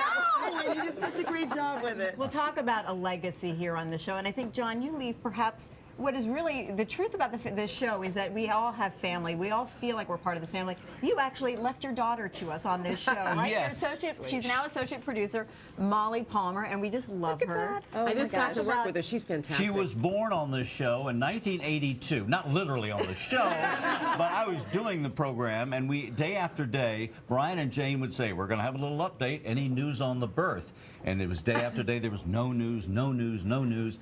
And finally, our producer, Steve Friedman, suggested to Brian and Jane, stop bringing that up. It might not have a happy ending, but it did. And she was born on December 10th, and now she's proudly with the Today Show on the West Coast. And when she told you she wanted to do this, did you try to discourage her? No, I encouraged her. There you go. Well, it's great to have you all here. Thank you, Natalie. Thanks so much for joining us Great time and with for all being of here you. and for all of your hard work here on this broadcast, informing America. Meanwhile, And coming up, we've got a tribute to the first women of today. You've heard them called the Today Girls. That's what they were then. They'll be here next, right after this. And, well, just good luck. That's all I can say. Well, look very kind. Oh, Colin.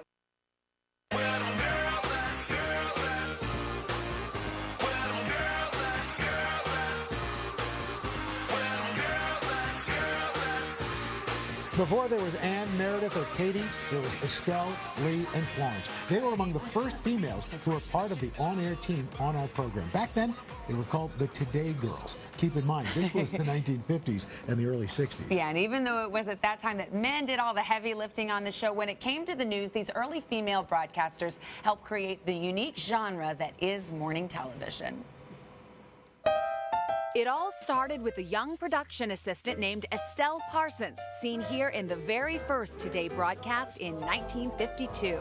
The news actually is written and put together here in front of your eyes and will be every morning. The set was a working newsroom, and it's where Parsons, who would later become an accomplished Oscar-winning actress, got her start. Her duties included collecting and posting temperatures from across the country. She impressed host Dave Garroway and eventually took on a larger role, interviewing luminaries such as Eleanor Roosevelt and Marilyn Monroe. When are you planning to have some children? Well, I'm not married yet, dear. A few years later, producers were particularly charmed with one young guest, Miss America, Lee Merriweather. In 1955, Merriweather was hired as the first official Today Girl. For the next half-dozen years, Merriweather and her successors, including Florence Henderson, Betsy Palmer, Helen O'Connell, Beryl Pfizer, and others, tackled the show's lighter fare. They covered such topics as fashion. Isn't it lovely, though? This is really a feminine hat. Singing. Remember somewhere the sun is shining. And and even driving around with Today Show chimp J. Fred Muggs, all in the name of making America's mornings a little brighter. And boy, did they do that. With us now, Estelle Parsons, Lee Merriweather, Florence Henderson, Beryl Pfizer, and Robin Bain-Godieri. Ladies, good morning. It's great to see you. We're calling you ladies, not girls, today. But Estelle, you were there on the very first day. So I was there long before the first day. I was one of 8 that put it together before we hired Dave. And tell us the atmosphere then. Well, it was pioneer days, you know. I think the only reason I got hired was nobody was already in night television, wanted to switch to morning because it wouldn't work. It wouldn't work. Nobody would watch in the morning, you know. So that's what we battled that for quite a long time. And in fact, you guys had a lot of duties, including doing the weather. Oh, yes. We did the weather, we did fashion shows, women's features primarily. Well, actually, when I started, I was supposedly the official women's editor on air. That was my guy. It was never a Today Girl, but it was the women's editor. That wasn't your title, Today Girl? No, I mean, honest to before goodness. she came on, all we did was talk about, should there be a woman on the show? Should there be a woman on the show? And but Estelle, you went to New Hampshire and covered politics, right? I did. yes, I was yes. the first woman to manage to get into that field. Wow. And Lee, they asked you during your reign of Miss America to come and join the show. Halfway through my tour of duty, I was asked by the producers, and I said, "Oh, I can't. I have worked, you know." And they said, "Yes, we'll wait for you." So, Florence, you're such a recognizable face. You know that I idolize you on many levels. Do you have a favorite memory? Well, I have several, but I think the most memorable moment for me was when Dave Garroway wanted to prove what the expression "more fun than a barrel of monkeys" meant. So he had a barrel of monkeys brought into the studio, and the top came off, and the monkeys went berserk. I think there's a picture of me. I wound up on top of the desk. How I got there, I don't know. And the monkeys wound up in the grids, and God knows what happened to them. Beryl, it's funny. I met you when I first started on the show, filling in for Willard in 1987, and I had no idea you were working. You were still here. I was a writer. You were a writer. I was a writer for the show for about a year before Garroway asked me to be on it when they had a vacancy. The girls came and went very quickly at one point. And does anybody else remember that Garroway fired the outside audience too? No. Because, yeah, when I was on the show, it was the third floor, the studio on the third floor in the RCA building. And Robin, I know you were here in 1961. I love what you said. It was a little tough. The schedule was a little tough on a single lady's life back then. I loved it. I was the only woman, with the exception of the makeup woman, on the set. And I was there with John Chancellor and dear Frank Blair and Frank Blair. I love Frank. Frank Yep. picked me up every morning via the NBC car at 3:30 in the morning and made my life a little bit easier because we left and then we got here and got to work at 4. You got a car. Yeah, and I was a very Yeah, wait a minute. Call your agent. Hey, Thank you so much Thank for you, what ladies. you've done and your legacy, ladies. It is Al. an honor to be in your Savannah. presence. Estelle Parsons, Lee Merriweather, Florence Henderson, Beryl Pfizer, Robin Bain-Godieri. Thanks so much. Appreciate it. And coming up next, we're going to have more of our special tribute to 60 years of today and all the people who wake up early and stay up late to make it happen. We'll toast them coming up. That's right after this. Today is gonna be a great day.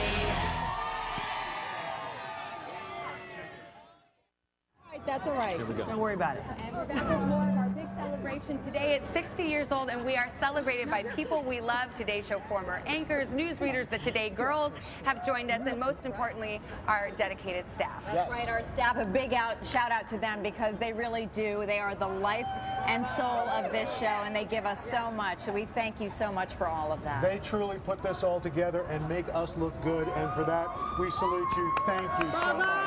Another 60 years and then some.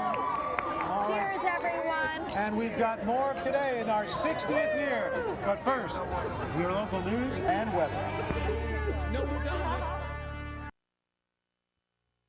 Oh, sometimes I get a good feeling. Yeah. I get a feeling that I never had before. No, I get a good feeling. Yeah.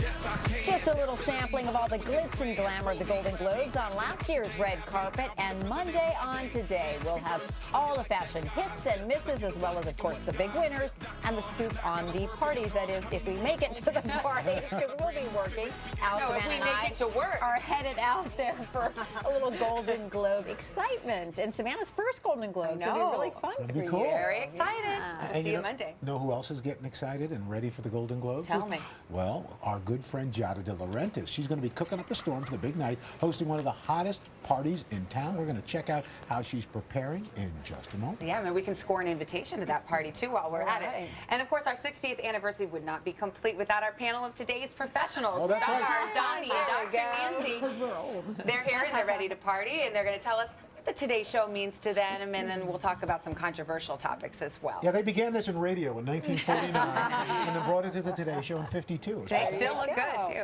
All right, first let's get a check of the weather and see what's happening. Well, we want to find out, though, what's going on the weekend today. That's okay. Jenna Wolf, Yeah. Amy Wilbach. First, go ahead, All right. guys. Thank you very much. We're going to take a look at the West Memphis 3. It was a horrific crime that sent 3 teenagers to prison for the murder of 3 little boys. But after nearly 2 decades behind bars, they are now free. Coming up, we will meet the men who helped secure their release. Then, which 5 medical tests should women have in the new year? We're going to tell you. We're also live on the red carpet as the first big test of the Oscar season takes place. Who will walk away with a Golden Globe? All that and oh, so much more when we see you this weekend on Today. All right, looking forward to give it a little emphasis. Emphasis. Very nice. Emphasis. Very good. Now let's get a check of the weather. Okay, but first let's get a check what's happening on weekend today. Oh, No. I got nervous. I'm like, no, we ran out of coffee. I know. That's it. There's no more. Here's There'll be our- a weather forecast That's on right. weekend today. Here's our forecast for your weekend. Saturday, we got showers in the Pacific Northwest, sunny and mild through the Southwest. We got some windy conditions here in the Northeast. Sunday, we're looking at frigid conditions in New England, across into the plains, rain along the coastal Pacific Northwest, some showers down through Texas. And on Martin Luther King Jr. Day, on Monday, rain from the Gulf Coast all the way up into the Ohio River Valley, showers in the Pacific Northwest. The cold continues in New England. That's what's going on around the country. Here's what's happening in your neck of the woods. And that's your latest weather. All right, Al, thank you. Coming up next, today's professionals weigh in on the topics that have you talking. And then a little bit later on, all the best moments of the morning as we continue to celebrate our 60th anniversary. That's all coming up right after this.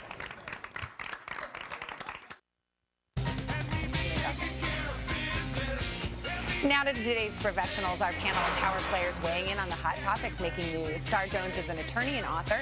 Donnie Deutsch is chairman of Deutsch Incorporated, and Dr. Nancy Snyderman is NBC's chief medical editor. Good morning to all of you. I don't know if you noticed, but we're celebrating today 60 years of the Today Show, and we thought we'd start right there and just ask you what the show means to you, what your memories are. Star? I started here 20 years ago, next month. It was a lot of fun. My very first time on television. Mr. Brokaw taught me when I'm thinking, look down instead of look up so they look crazy on camera. I learned everything from Bryant and Katie and Mr. Brokaw, and it was fantastic. It's a great memory, and I'm glad to be back contributing again. We are too. Donnie? You know, I pretty much stopped watching when Brian Gumbel left and Lauer took over, so I'm not really up to speed. No, the thing is, I hope he's watching, I really do. The thing about this show that is different than everything else on television, people don't watch it, they integrate it into their lives. And I'm going to say this as a compliment. It's on in people's homes even when they're not looking at it. It's something where it really has become part of the fabric of America. And I couldn't say that about any other show. It is such a, and to everybody at home who doesn't know, the people that work at this place are the most delicious, nicest. It is the energy in this place, and that's why it works on I've television. always said, having been in morning television for now a long time, both at Good Morning America and here, is that you can tell as a viewer when people like each other, because you can't fake it for 2 hours, and people sense that the people here really like each other. But when I grew up on television, it really was this show, because I believed that the Today Show delivered harder, better news. And then I went to work for someone else, and obviously now I'm here. But I owe a lot, and I think every woman in broadcasting does, to Barbara Walters. Walters. Barbara Walters broke through that ceiling that we all talk about, and I think paved the way for all three of us, frankly, sitting here. And she would not allow people to place her in a box. And that's what women owe Barbara. And we all follow in her fabulous We footsteps. do. So thank you for sharing we this do. special day with us. We want to move on to one of our hot topics, working mothers. This is just an issue that comes up from time to time. Katherine Heigl, the actress who has a small child, recently blogged, and she was really blunt, raising some of these issues again. She said, I couldn't help but wonder what I'd gotten myself into when she had her baby, and if the choice I made to be a working mother was the most selfish decision of my life. She really was blunt about some of the guilt, frankly, that a lot of working mothers say they feel. So let me take that word off, because moms who decide to stay at home are working mothers. And I think we set up this unbelievable schism of fighting between mothers who are in the traditional workforce and mothers who are stay-at-home mothers. They're working just as hard, but differently. I'll give you, 9 of my 11 partners in my agency when I was running were women. And they would say to me, and most of them were mothers, they couldn't wait to get back to work on Monday because it was easier than what they did over the weekend. And, on a separate subject, what I always say to women when I'm giving advice, young women, is, if you're happy, and that means you're working to be happy, you're going to be a better mother. So it's not a matter of whether you're home all the time or part of the time. You have to be fulfilled as a woman, and then you can be a great mother. I spent the last couple of days with my sister down in Washington, and she chose to step out of the workforce for a few years to raise her boys at home. My brother-in-law is in law enforcement. I have never seen a woman work harder. But you know than what? she But does. to address the Heigl conflict, the reality is, I'm probably the person on this panel who has managed it.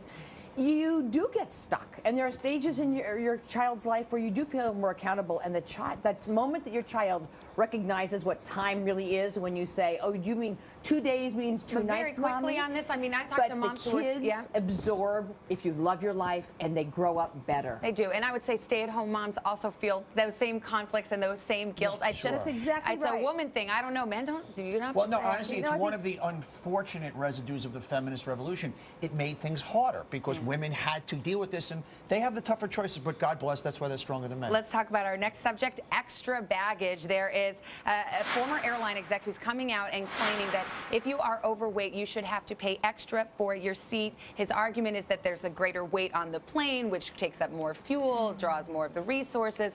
What do we think about this idea? That's ridiculous. It is absolutely ridiculous. I think, unfortunately, sometimes for very heavy people, they can't even fit into the seats. That's different. That's a separate issue if they have to, unfortunately, buy 2 seats. But that is tremendous discrimination. I don't even know if that makes sense. I don't even think that legally you can do that in terms of how much a person weighs. If the person's girth does not allow them to safely, as Donnie said, fit into the seat, you should be able to require someone to fit in the seat or have to pay for another seat. Yeah, I don't think you should charge extra, but I think people who are obese should think ahead about their seat selection and whether or not they can afford or should choose 2 seats. There are many times, frankly, people aren't fitting into their seats. Okay, we want to get to this last topic. We don't want to miss this one because it's a good one. It said, what would you tell your younger self? There's a new book called Dear Me, Letters to My 16-Year-Old Self, and we thought that's a good question to ask our panel. What would you tell your younger self? In light of the last topic, I would say eat less and move more. It's the #1 killer of all American women is heart disease. And if we don't get obesity under control, there are going to be more. So that's me. Donnie? I would say to my 16-year-old self, don't ever be afraid of anything. The things, if I look back in my life, that I was afraid of, going to first grade for the first time, or a lot of different times I jumped, is like, the boogeyman is never what you think it is. So do not let fear in any way, shape, or form dictate anything you do. I would say to any 16-year-old and the little me, you get to be more than one thing in life. And when people say, oh, you can't do that, you step around them or you go over them. Because if you follow your passion, you can have multiple lives, multiple careers within one segment on this life. And I think we pen ourselves in by other people's expectations. Yeah. We should live up to our own. 3 pieces of good advice. What a real honor to be here today. Really is. It is. It's special to be a part of this place, isn't it? I agree. Thanks, guys. We'll see you Thank next you. week. Coming up next, it's one of the hottest tickets in Tinseltown. Giada De Laurentiis hosts Hollywood celebrities at the Golden Globes, and she's going to give us a sneak peek at what she's serving. Coming up right after this. It's one of the most anticipated events in Hollywood, and that is this Sunday's Golden Globes. And as Hollywood A-listers don their most glamorous red carpet fashions, Giada De Laurentiis will be slipping into her chef's coat. In fact, Giada's cooking for one of the hottest after parties in town, and she's going to give us a sneak peek of what she's got in store.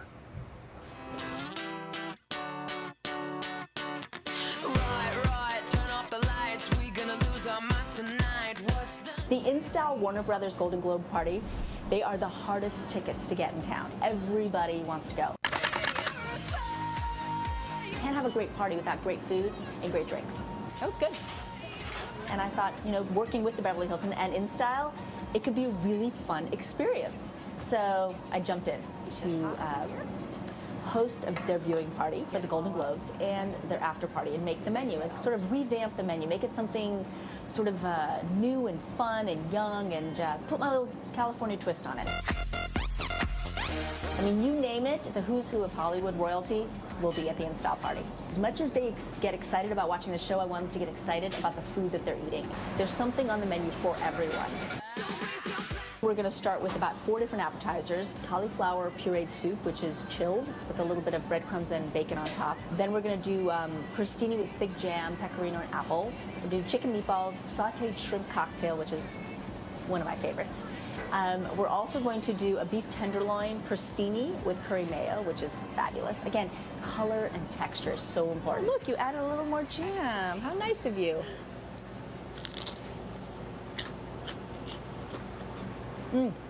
It's good.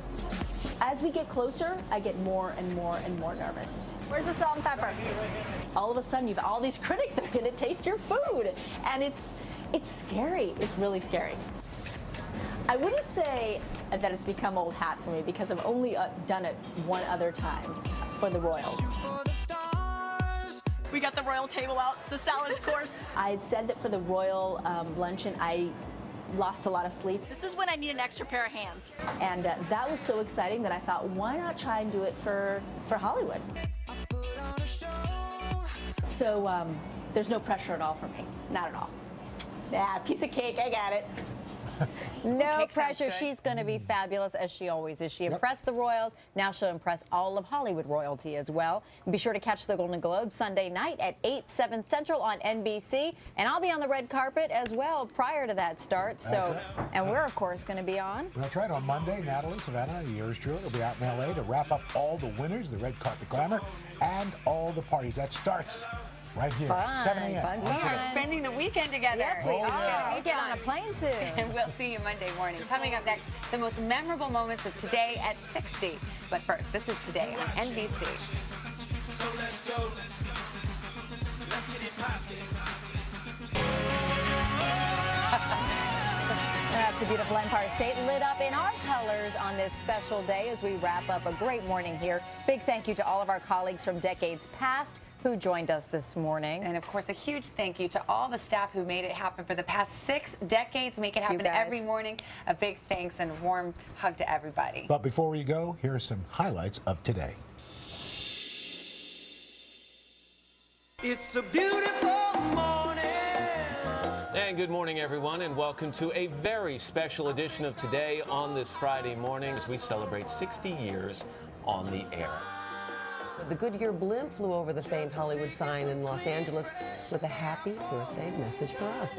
Take a look at who's here to help us out. All of your favorite anchors and personalities from the past 6 decades. It's a big morning ahead. Good morning, everyone, and happy 60th anniversary to the Today Show. This is makes Today Show Day official. This show, I think, sets the standards for a lot of other television, and you should be very proud of all the people that worked here over the years. It was 60 years ago this week that something revolutionary was happening right here in Rockefeller Plaza. It's a family show, it's a news show, and it's a show that shows you the world. You got to visit cultural sites and go to Washington, D.C. on a daily basis over the breakfast table. One of the things I'm proudest of, Matt and Ann, about my participation is not only the people on camera, but behind the scenes. We were often complimented for our authenticity because we were so clueless to forget to put our microphones on or forget the name of the guest we were talking to. You know we love to do toasts. We love to eat here on Today, so we have a little cake to celebrate our 60th. We might have a fire. Ladies and gentlemen, a big surprise. Meredith Vieira is going to pop out. Here on this show every morning, of course, we wake up and we put a show on the air for our viewers, most important people. We try to uphold their standards, but I want all of you to know that all of us here each morning who now occupy these seats, we think of you all. I would not be here doing this show if it was not for this man, Willard Scott. I love you. I love you. Right, our staff, a big shout out to them because they really do. They are the life and soul of this show, and they give us so much.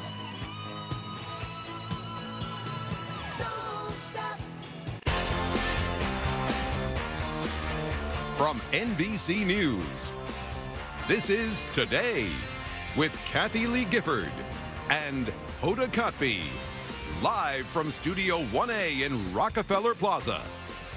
Hey everybody, it is Tri-Day Friday, the 13th of January. Are we still here? This has been the longest week ever. And today we are celebrating 60 years. So if you woke up this morning, if you live in the New York City area and you looked skyward, you might have seen the Empire State Building. Very exciting. Lit up in Today Show colors, which is a cool thing. Yesterday we all went there and actually flipped the switch. And then Niagara Falls, you're seeing right there. Wait, we hardly even slipped I know, on that Niagara was pretty Falls. quick. Well, we're taking a... You know, Anyway. we were all over the country, and there we are in Hollywood, and there was the Sears Building in Philadelphia. Yeah, the Sears Building in Philadelphia. The Niagara Falls picture is literal. I just think it's breathtaking. I think it's really great that all these I don't know, just different iconic spots chose to help us today. And nice that they also did it on the Canadian side of the falls, because we have lots of great friends in Canada who watch the Today Show. I'm exhausted. My feet hurt because... Hoda, last night, I wish we had a camera on Hoda last night. But let me just say something about dancing, sweaty dancing, and you know the kind because you've done dirty, sweaty dancing. It feels great when you're doing it, and then later, when someone shows you a photograph of it, you realize you look like a woohoo. Oh no! That is Flo Rida with Hoda and Amy. Doing the ho-ho. Hey. That was apple. Can you hear it? Apple-bottom jeans, boots with the fur? Come on. No, I look like an insane person. Joanne. I had the benefit. Oh, nobody. Yes. Nobody looks crazier than me. Okay, Flo Rida was there, and we should also. Oh, I was his fan. I didn't even know that was happening. Low. Okay, by the way, he was great. We're a bunch of people on stage. Pitbull was great too. Pitbull started the night off, you guys. He has a concert scheduled in South America, but he made a pit stop here for us. Look at that room. Pitbull made a pit stop. That's right. You can see that. No, it was crazy. It was the Edison Ballroom here in New York City. It was a lot of fun. A big thank you to Megan Koff, who somehow organized that massive party along with everything else all week long. And she needs to hibernate like a bear for the rest of the winter to just recuperate from what she put into this. And Colette Wynn is the other person. She was in charge of the that Edison room. And the reason that was such a great space is because the party was technically supposed to be over with at 10, but it kept going. Well, you know, spouses were invited, and I called Frank and I said, honey, you know, we'd love to have you, and your favorite people are performing.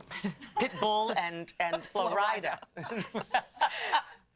Frank would have loved it if Doris Day had been singing, and so he passed on it. But and you know, I love those guys. It's not my kind of music, as everybody knows. I never pretend that it is. But they're such sweet guys. Well, I was going to say at the end, he gave a big old shout out to Hoda Woman because he knows. I got a sneaker. It's a Flo Rida. Can you imagine? Sneaker. That's like Cody's size. I know. Look at these. Anyway, he signed one to the Today Show, and one to me. What do you do with the sneaker? I guess you just say You know what? You could auction it off for charity. That's a good idea. Or you could put it in your living room.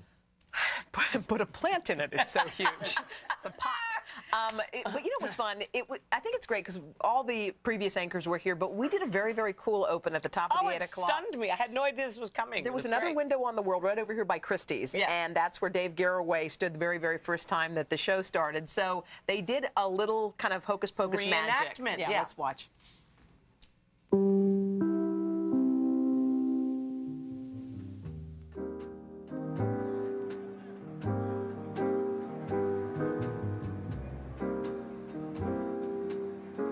This is a new program if you've just arisen and find your TV set working instead of a test pattern, called Today from the NBC Communications Center in Radio City, New York, from the RCA Exhibition Hall on 49th Street, if you know where that is. We have several amazed people on their way to work looking at us through the big glass windows of this spot. You may see it yourself sometime. Recess time right now for a minute. You know, it sounds amazing, but it was 60 years ago this week that something revolutionary was happening right here in Rockefeller Plaza. Today was changing the way Americans started their day and who they started it with. Wow. How clever was that? That was genius. So great. J.K. Long, one of our producers here, really worked hard on this day, and that was beautiful. Edward R. Murrow winning J.K. Long? That's the one we're That's talking the one about. we're talking about. It was really cool just to wander around the studios here today because you saw everybody. I mean, Hugh Downs was here, Jim It was Hartz, Tom difficult Brokaw, not to knock over an icon. Jane Pauley, where's Willard, Deborah Norville, Brian Gumbel, Katie, Meredith. I mean, you looked down the line at all the past and present. Yeah, It was just pretty darn impressive. It was incredible. amazing. And, you know, Florence Henderson, of course, is in the house. Florence is going to be with us later along with Deborah Norville, so that will be fun. It was great to see everybody. My gosh. Yeah, Tom Hanks rolled out the birthday cake. I mean, come on, your boy. He just loved having dinner with us so much the other night, I guess. He just couldn't get enough. It was sweet of him to do that. He's been on 22 times. It's amazing. Over his amazing career. Yeah. And he's kind of part of the family, too. It's it was very sweet. It was a fun, it was a fun day, wasn't it? It was. It started very early for everybody, as these things always do. But they talked about how incredible it is to be at the Today Show. And I've only been here close to 4. I'm one of the oldest, but I feel like the baby, you know. Only Savannah, I guess, is newer.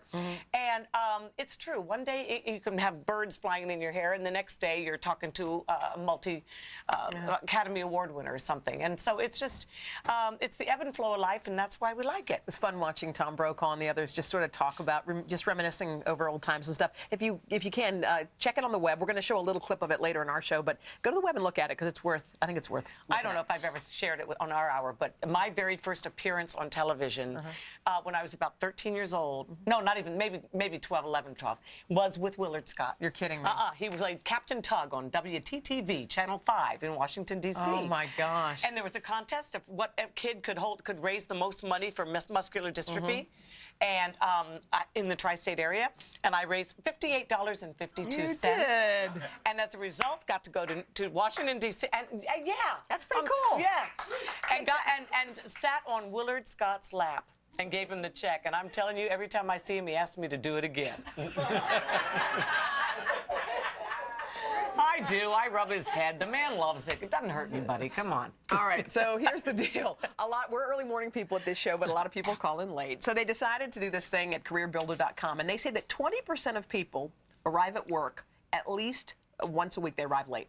At least once a week? I'm surprised. That's at that a number. lot. They say that a third of employers have fired people over an employee's that's right. Chronic lateness, yeah. Well, people sometimes blame things like, oh, the traffic, who knew, the old, weather. My dog ate my homework thing. They said, here are some of the outrageous reasons. They had one woman thought she'd won the lottery, so she was late. Turns out she didn't. Yeah. One guy, I like this guy, he just had a philosophical problem with he thought his day should start at 9. Even though his job said it starts at 8. Wonder how that worked out for him. How about a guy who thought his commute, it should start the minute he stepped out of the door of his house. Yes, that's when his the work drive. day started. Doggone the drive. All right. Yeah, and last reason was the guy who's watching the Today Show. He was watching the Today Show. Which we agree with that one. That one should be fine. There was another woman who said she was talking to the governor or something had called, and that one turned out to be true. So, I mean, some of the more outrageous ones actually aren't. Have you ever been really, really late? I'm pretty punctual. You are. You are too. We're both usually a little early. We were the first ones at the party last night. If you know what I'm saying. And I was one of the first ones out, if you know what I'm saying. Oh my God. It was kind of weird to be, they had a holding pen for us before we all had to go down to be introduced. And I went back up to the pen, and I had a view of life down there. Some of the quietest people around here during the day are animals. Christine Cataldi. Christine Cataldi. She remained nameless. Yeah, and people that were just going crazy. You've never seen them raise their hand, much less Yeah, I saw Meredith Reese shaking it too. Oh, I mean, Joanne LaMarca was embarrassing. But that's who I wanted to say. Joanne, who wrote LaMarca, and her husband, Tyler. Not embarrassing. Tyler Matheson were the cute. They I've were never adorable. seen them like adorable. together as a couple, and it was the sexiest, It really cutest thing. I once in a while like to see an actual married couple that likes each other. You know, it reinforces my faith in this institution of marriage. It was beautiful. It was really sweet. It is Try-Day Friday, and we're going to try something. This is going to help you to lose weight without, and hopefully have some fun while you're doing it. Yes, who have we got here with us today? Apparently, hula hooping is back in. For the 8th time since I was a kid. We keep saying it was out. Now it's in again. Just keep your hula hoop. All right. Who are you, and why are you here? Okay, roll the prompter up. My name is Kyle Peterson. This is Kyle Peterson. He's from True Hoops. Hopefully he was invited. TROO Hoops.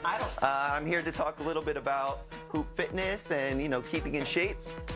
Hooping is a great abdominal exercise, great for your core, your obliques. Okay. Yeah. Okay. Are you wearing a microphone? Where's your pack, though? That's always the problem. I have a pack in my pocket. Oh, in your pocket. Okay, so that's that the the hoop problem. won't hit it. All right. So I didn't know what your favorite colors would be, guys. So I brought pink. What do you do, Mr. Hooper? Okay, so I'm not good step at this into stuff. the hoop. Okay.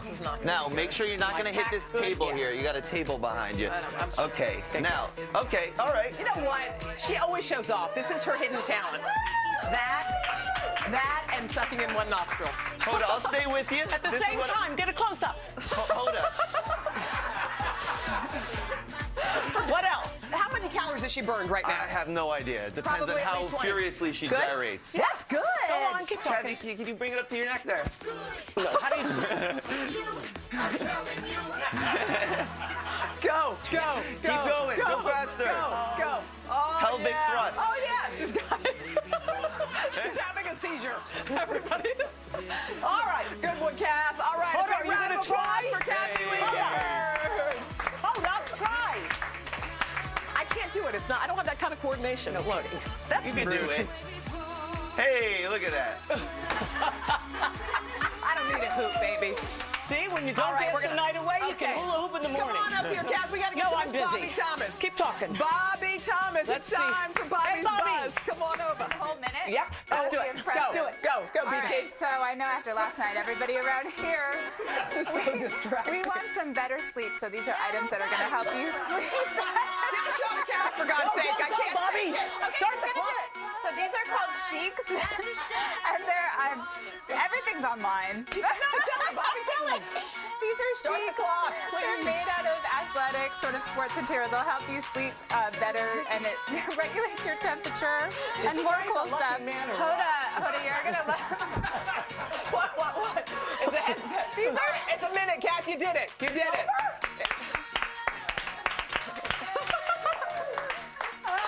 Come here. Wait, we have to let Bobby finish the one thing. I thought she was finished. This is so much more entertaining.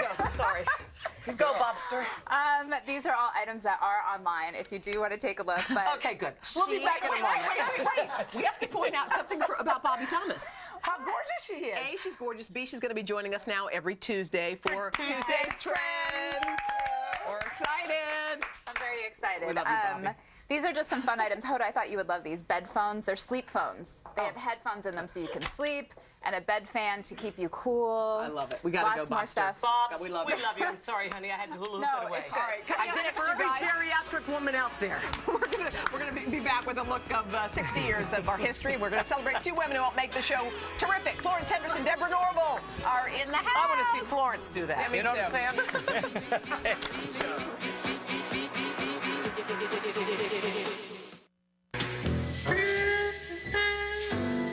Yes, we are still celebrating today at 60 as the morning program toasts an incredible milestone, spending 6 decades greeting viewers to a new day. And believe it or not, the fun on the Today Show didn't start with us. It's hard to believe. I know. It began all the way back in 1952.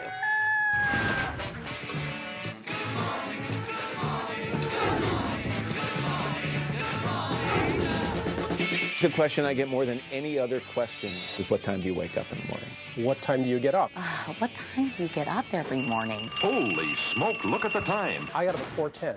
4:10. The alarm clock went off at 3:30. I was afraid the alarm wouldn't go off. A decade of chronic lack of sleep. I did not like getting up at 4 o'clock in the morning. Get your own cup of coffee. But I did like doing the show. A good bit of what television is all about is bringing people into houses all over the country. The Today Show is your window to America. Welcome to Studio 1A. We've gathered a pretty good crowd out here. I love the part where we come out and talk to the folks. Can we say hello to our 3 children watching this morning? Right now, there they are. I want to say a happy 35th to your mom and dad. It affords us this incredible variety of subject matter. This year, vinyl is the most exciting new fashion fabric.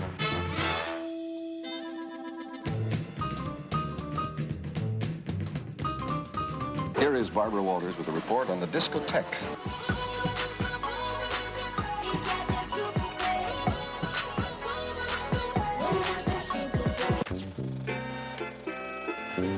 Best thing I like is when J. Fred Monks is on. You got your own desk, now go away. I remember when Willard was called up to do the Today Show. Hold it, wait a minute. America is not ready for this. That is a lot of mile, mile, ooh, waka, waka, waka, weddy, weddy. Ah, here he comes now. I was doing commercials. They were live. Let me give him his food and then we'll talk. I had a good time. Now, does that look ridiculous? We always had time for fun. Come here, Brian. Give me a hug.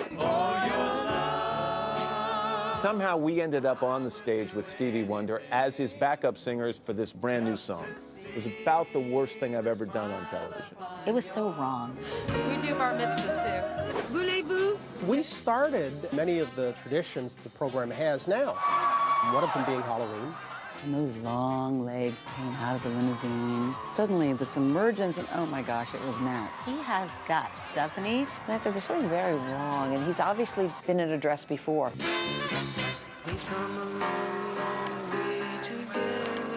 There's so many people who work on that show. They're the doggonedest, most wonderful bunch that I've ever worked with. The crew was an integral part of the program.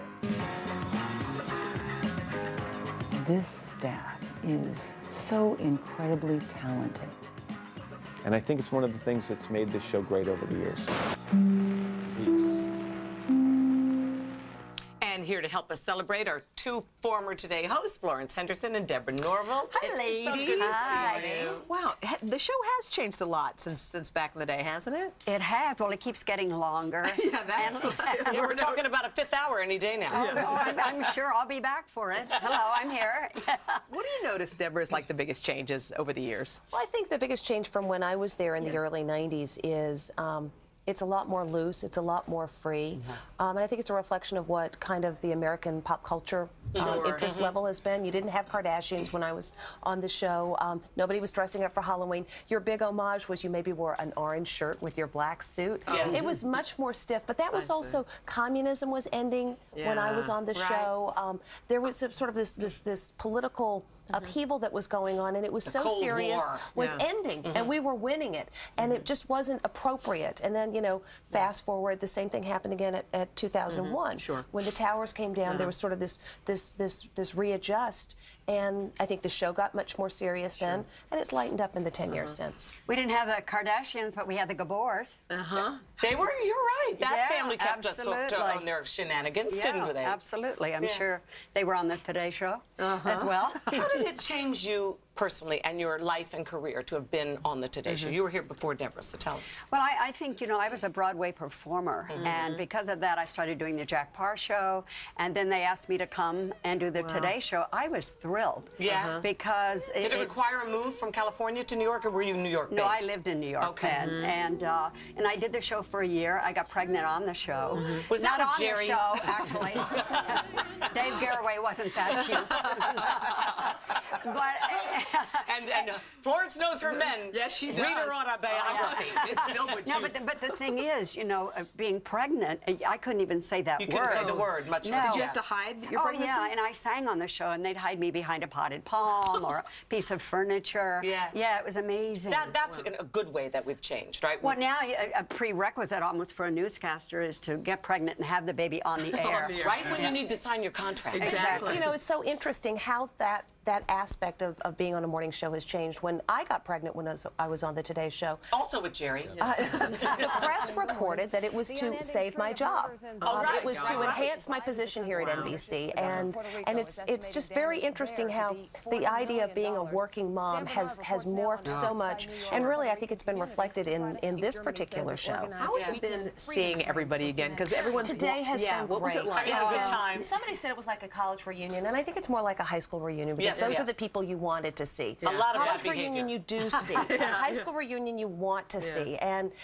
you know, if you've heard the buzz in the background, be like, oh, tell me about your kids, who's in college, where, oh my God, you're a grandparent. There's been all of that sort of catch-up sort of thing, and I think that that's what the audience would have loved to have been in on, frankly, because as you know, they've grown up with all of us on this show, and they're curious to know that the baby I left the show having just had is now a junior in college. Wow. Right. Oh my God, where'd the time go? How about seeing Hugh Downs, knowing that he flew here by himself, and we share the same birthday, and he's going to be 91, I think. You're going to be 26. Yeah, absolutely. I'm going backwards.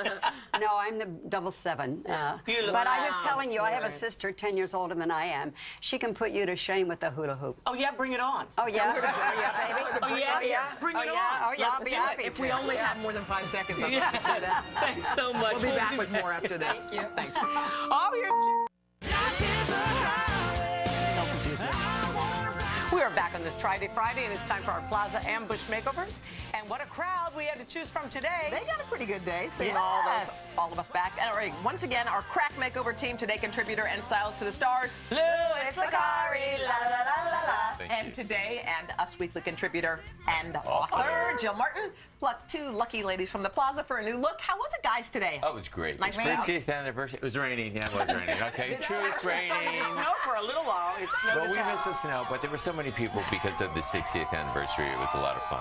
All right, let's start off with Kathy Pollock. She's 56 years old from Washington, D.C. She has not changed her hairstyle in 10 years, so her daughter begged us to give her a brand new style. So let's take a listen to her story.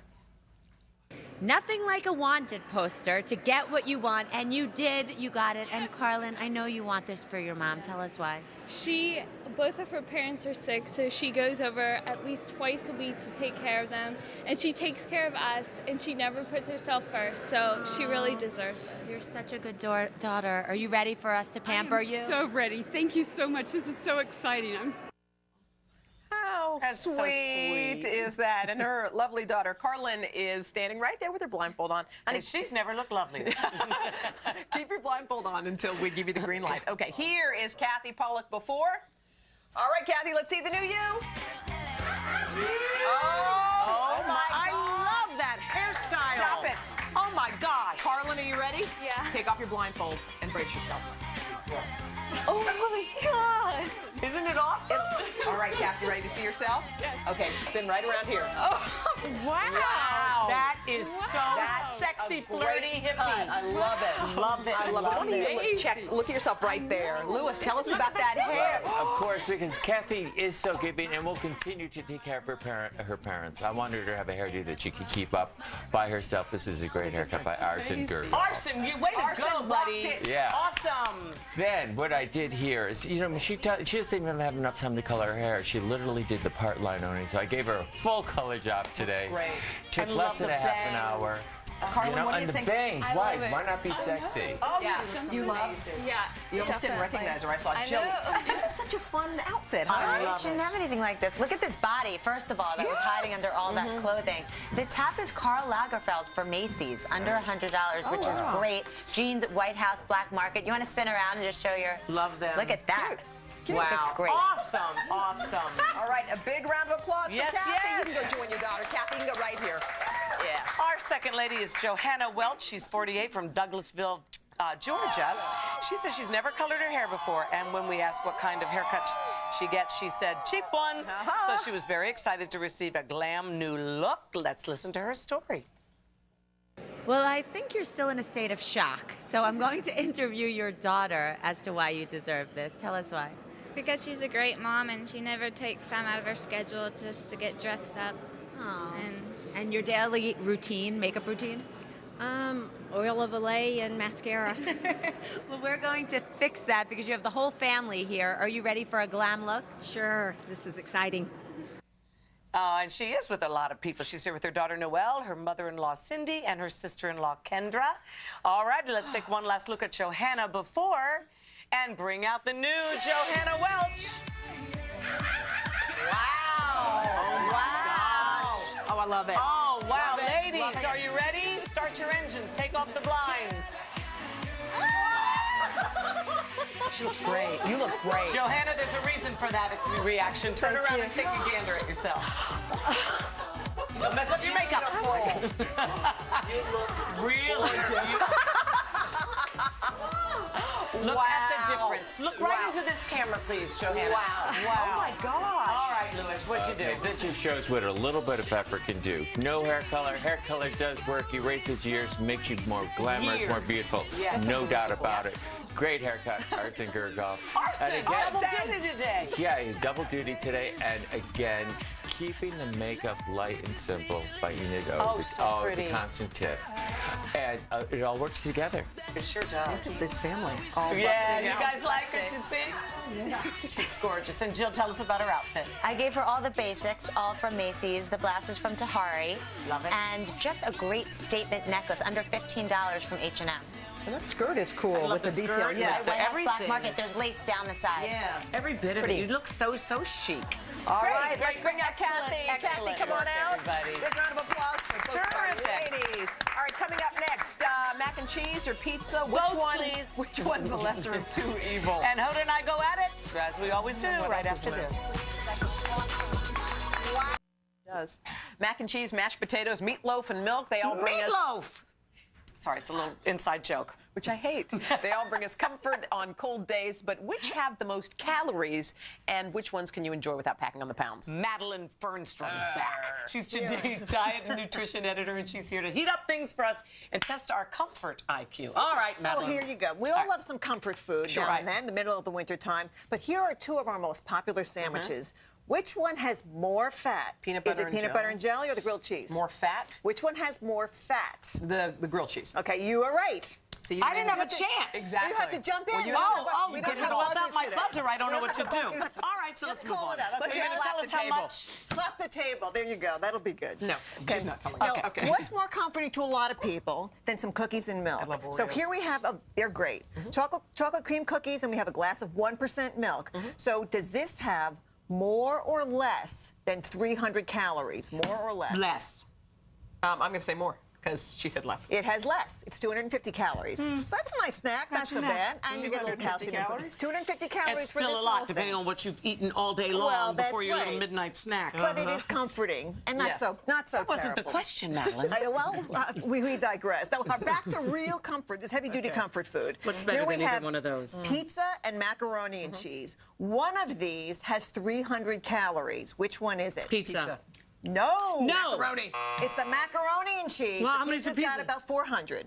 So Oh, this this is is more. more. This is more. We So thought this you said one- which has less. Less. No, well, we have to No, shake it was up the a trick question. No, it was a trick Moving on. question. Moving Okay. on. All right, here, this Meatloaf. one is meatloaf and mashed potatoes. Okay, Oh, this is Frank easy Gifford now. would go crazy okay, for that. Which one has more calories? Which one has more? Is it 5 ounces of mashed potatoes or 1 cup? I'm sorry, 5 ounces of meatloaf. What the heck is wrong I'm with you?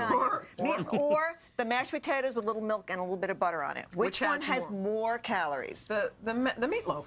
Yes, well, yes, it does. Like I knew. 325, but the potatoes have 240, so that's something good. So if you want gosh. it, you can have, Yeah, you but get the you have protein. both. It's the gotta combination mush of the it taste in together. your It's the mouth. Combo. That's the comfort this that we're looking this for. looks healthy and it's a killer. Okay, Pot chicken pie? 2 ways: a chicken pot pie Or and fried. a fried Oh. chicken. Okay, How old want is this that. piece of chicken? I want some Oh dinner. God, don't It's eat been a this long now. morning. Why not? Honestly, it's been a Just long a little day. bit. Just a little bit. Have Go, a taste. go. Which one of these is an 800-calorie bomb? Is it the chicken pot pie? Pot pie. Why'd you It call is a pot pie. We can eat this. Okay. How much is in here? That's Who cares? 400, half the calories. 200, That's 200. not We look share, at that. it's good. That whole breast is 400 calories. Sometimes you just need the grease, let's be honest. Yes, who doesn't, right? The outside is better than the I'm inside. glad to hear you admit that. Wait, we're tied. Just All letting right, you know. spaghetti and meatballs, always high on the comfort food list. Now take a look at this. How many miles would you have to walk, no, one of don't do these, that. to burn this off? You have to walk 4 miles. 400. No, 4 miles, 6 miles, or 8 miles. Walk. 6, 8. 8. Hoda, you're right. There's 800 calories. It's about a half an hour of walking is going to be about 100 How about calories. half a piece of chicken? That's so good. That'll be a cup. That is good. Oh my gosh, okay. this is delicious. Now, So good. okay, this is a long question. Get in there, get involved. A bowl of chicken soup can do a lot of things. One of these statements is not true. I'm going to give you 5 things. 4 of them are true, 1 is not. All right. It has special nutrients that can fight a cold. Yes. It is good for hydration. Yes. It's been used as a comfort food for almost 1,000 Yeah, years. It is good for muscle soreness. Not good. Maybe. And what's the last And the one? last one is it is used as a comfort food all over the world. Which one is All right, not then true? we'll do the muscles. The muscle soreness, that's correct. It's So Hoda nothing wins. to do with muscle Oh, soreness. good. Look what she's And getting, a what whole she bunch of wins carrots. is a nice basket Oh, of I'm so happy chicken for you, soup. Hoda. Oh, I'm so happy for Hoda. Oh, this is wonderful. It's what she's wanted all her life. Yes. Thank you, You want the chicken. That's Up next. I'll take the chicken. You can have the carrots. More food for thought. How to eat your way into a good mood. I'm in a good mood. Great mood right now. Oh, Fried chicken. Oh, so good. That chicken. If the shorter days and longer nights have got your normally high spirits down, you might want to head to your fridge. That's right. Eat up. Diane Salvatore, editor-in-chief of Prevention Magazine, is here with some foods that'll improve your mood and just some tips, really, that will help people. This is something that does happen this time of year, doesn't it? Oh, absolutely. This is, the back to business blues. All the holiday hijinks are over. You've got very short days. Reality is set in. long You've gained a lot of weight. darkness. Feel Well, crappy. there's that too. And there's a serious sunshine shortage. There certainly Yes, is. yes. That's why we're begging to move the show to Florida, but nobody listens to us. You're saying there's something that you can do personally with your finances, because a lot of times when we buy Absolutely. something, you feel good. Absolutely. What you want to do, research has shown, is don't spend money on material objects. Spend it on experiences. So all you shoe lovers out there, sorry to break the news. But the thing is, if you have activities, go to a museum, go to an amusement park, this creates a shared social experience, and it's something that will linger in your memory as opposed to an object being a solo experience. Or is it just getting your mind off how miserable you are because there's something to concentrate on? Especially if it's sunny. Right. There you go, Diane. Now, a lot of people keep journals, and it's funny, I keep journals, but only on... Still? Yeah. Now that you're so happy? I know, but only on bad days. But you say it's good to journal when you're feeling good. Yes, the idea is to capture at least 3 things every day that you feel really good about. And you want to emphasize the role that you played in making that happen. And don't just bullet point, dwell on it. It can be simple. And 39% of people in a global happiness study said that spending time with their family at the end of the day is right up there. So yeah, you're likely who at to the end of their life is going to say, just wish I'd been to the office more. Yes, exactly. And spirituality is obviously a huge component for a lot of people. The more frequently you go to church or any kind of religious event, the more contented you will be, and that's proven by studies. And in fact, other studies actually show that your brain structure changes so that spiritual experiences actually enhance well-being in the brain. And by the way, if you're not part of an organized religion, you can do meditation or mindful yoga. And at Prevention, that's why we always recommend that. It has a spiritual component. I tell you, it changed my life, having an hour of devotions first before anything else through the whole day. It's absolutely changed my life. And Hoda, of course, doesn't care she's off exercising, which is also a good thing. Exercise is something that's important. She's got the journal, which is fabulous, right? I do both. I just do it in the right, She's very competitive. No, I know.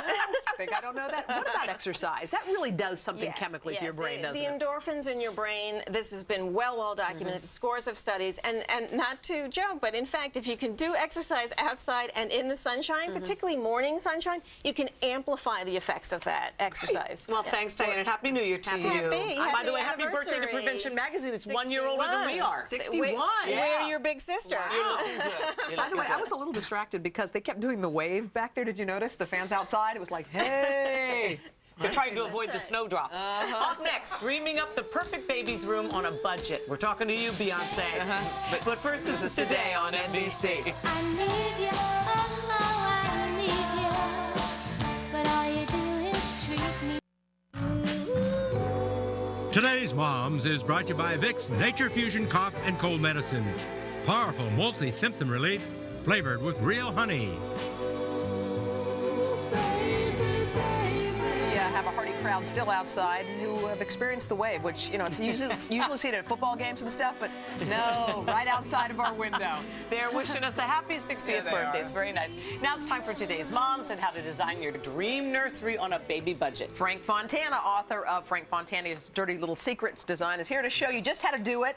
And you have a new addition to your family. Look at this little My guy. little boy, this is Luca. Oh, he's beautiful. I know. First of all, happy 60 to you guys. Thank you. Happy 2 months or whatever. 5 months. 5 months. I was supposed to be here 5 times ago, but he's kept me being a dad. But, welcome to parenthood. It's a journey, and, you know. But what it's done is inspired me to really dig into baby room decor. Yeah, and that's what I want to show you guys today. A couple DIY projects that I actually did in his room. Okay. First up, I call this the name frame. Okay. And it's taken a simple concept of putting letters on a wall, which most parents do, to the next level, a little class. So I took some molding from your local hardware store. Which is not that expensive, is it? It's not at all. This is MDF, so it's cheaper than wood. And you assemble it. I didn't use one nail or screw for this. I just used some industrial strength glue. That's great. Yeah, I like easy it. project. And that's the end of it right there on the wall. It is. And then what's cool is this.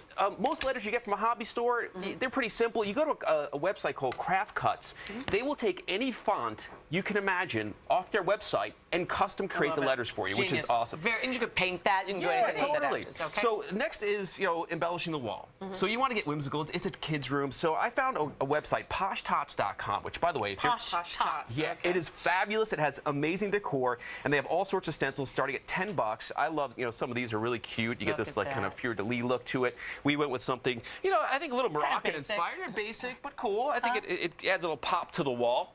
As far as accessories, you can see the giant safety pin I love. That's adorable. That's from distinctivenurseries.com. Really, it's not too expensive. You know, Posh Tots also does rugs and the Great Owl canvases up on top. Pretty sweet, right? Yes, yes. Adds a little color. What about this changing table? Okay, let's talk changing tables.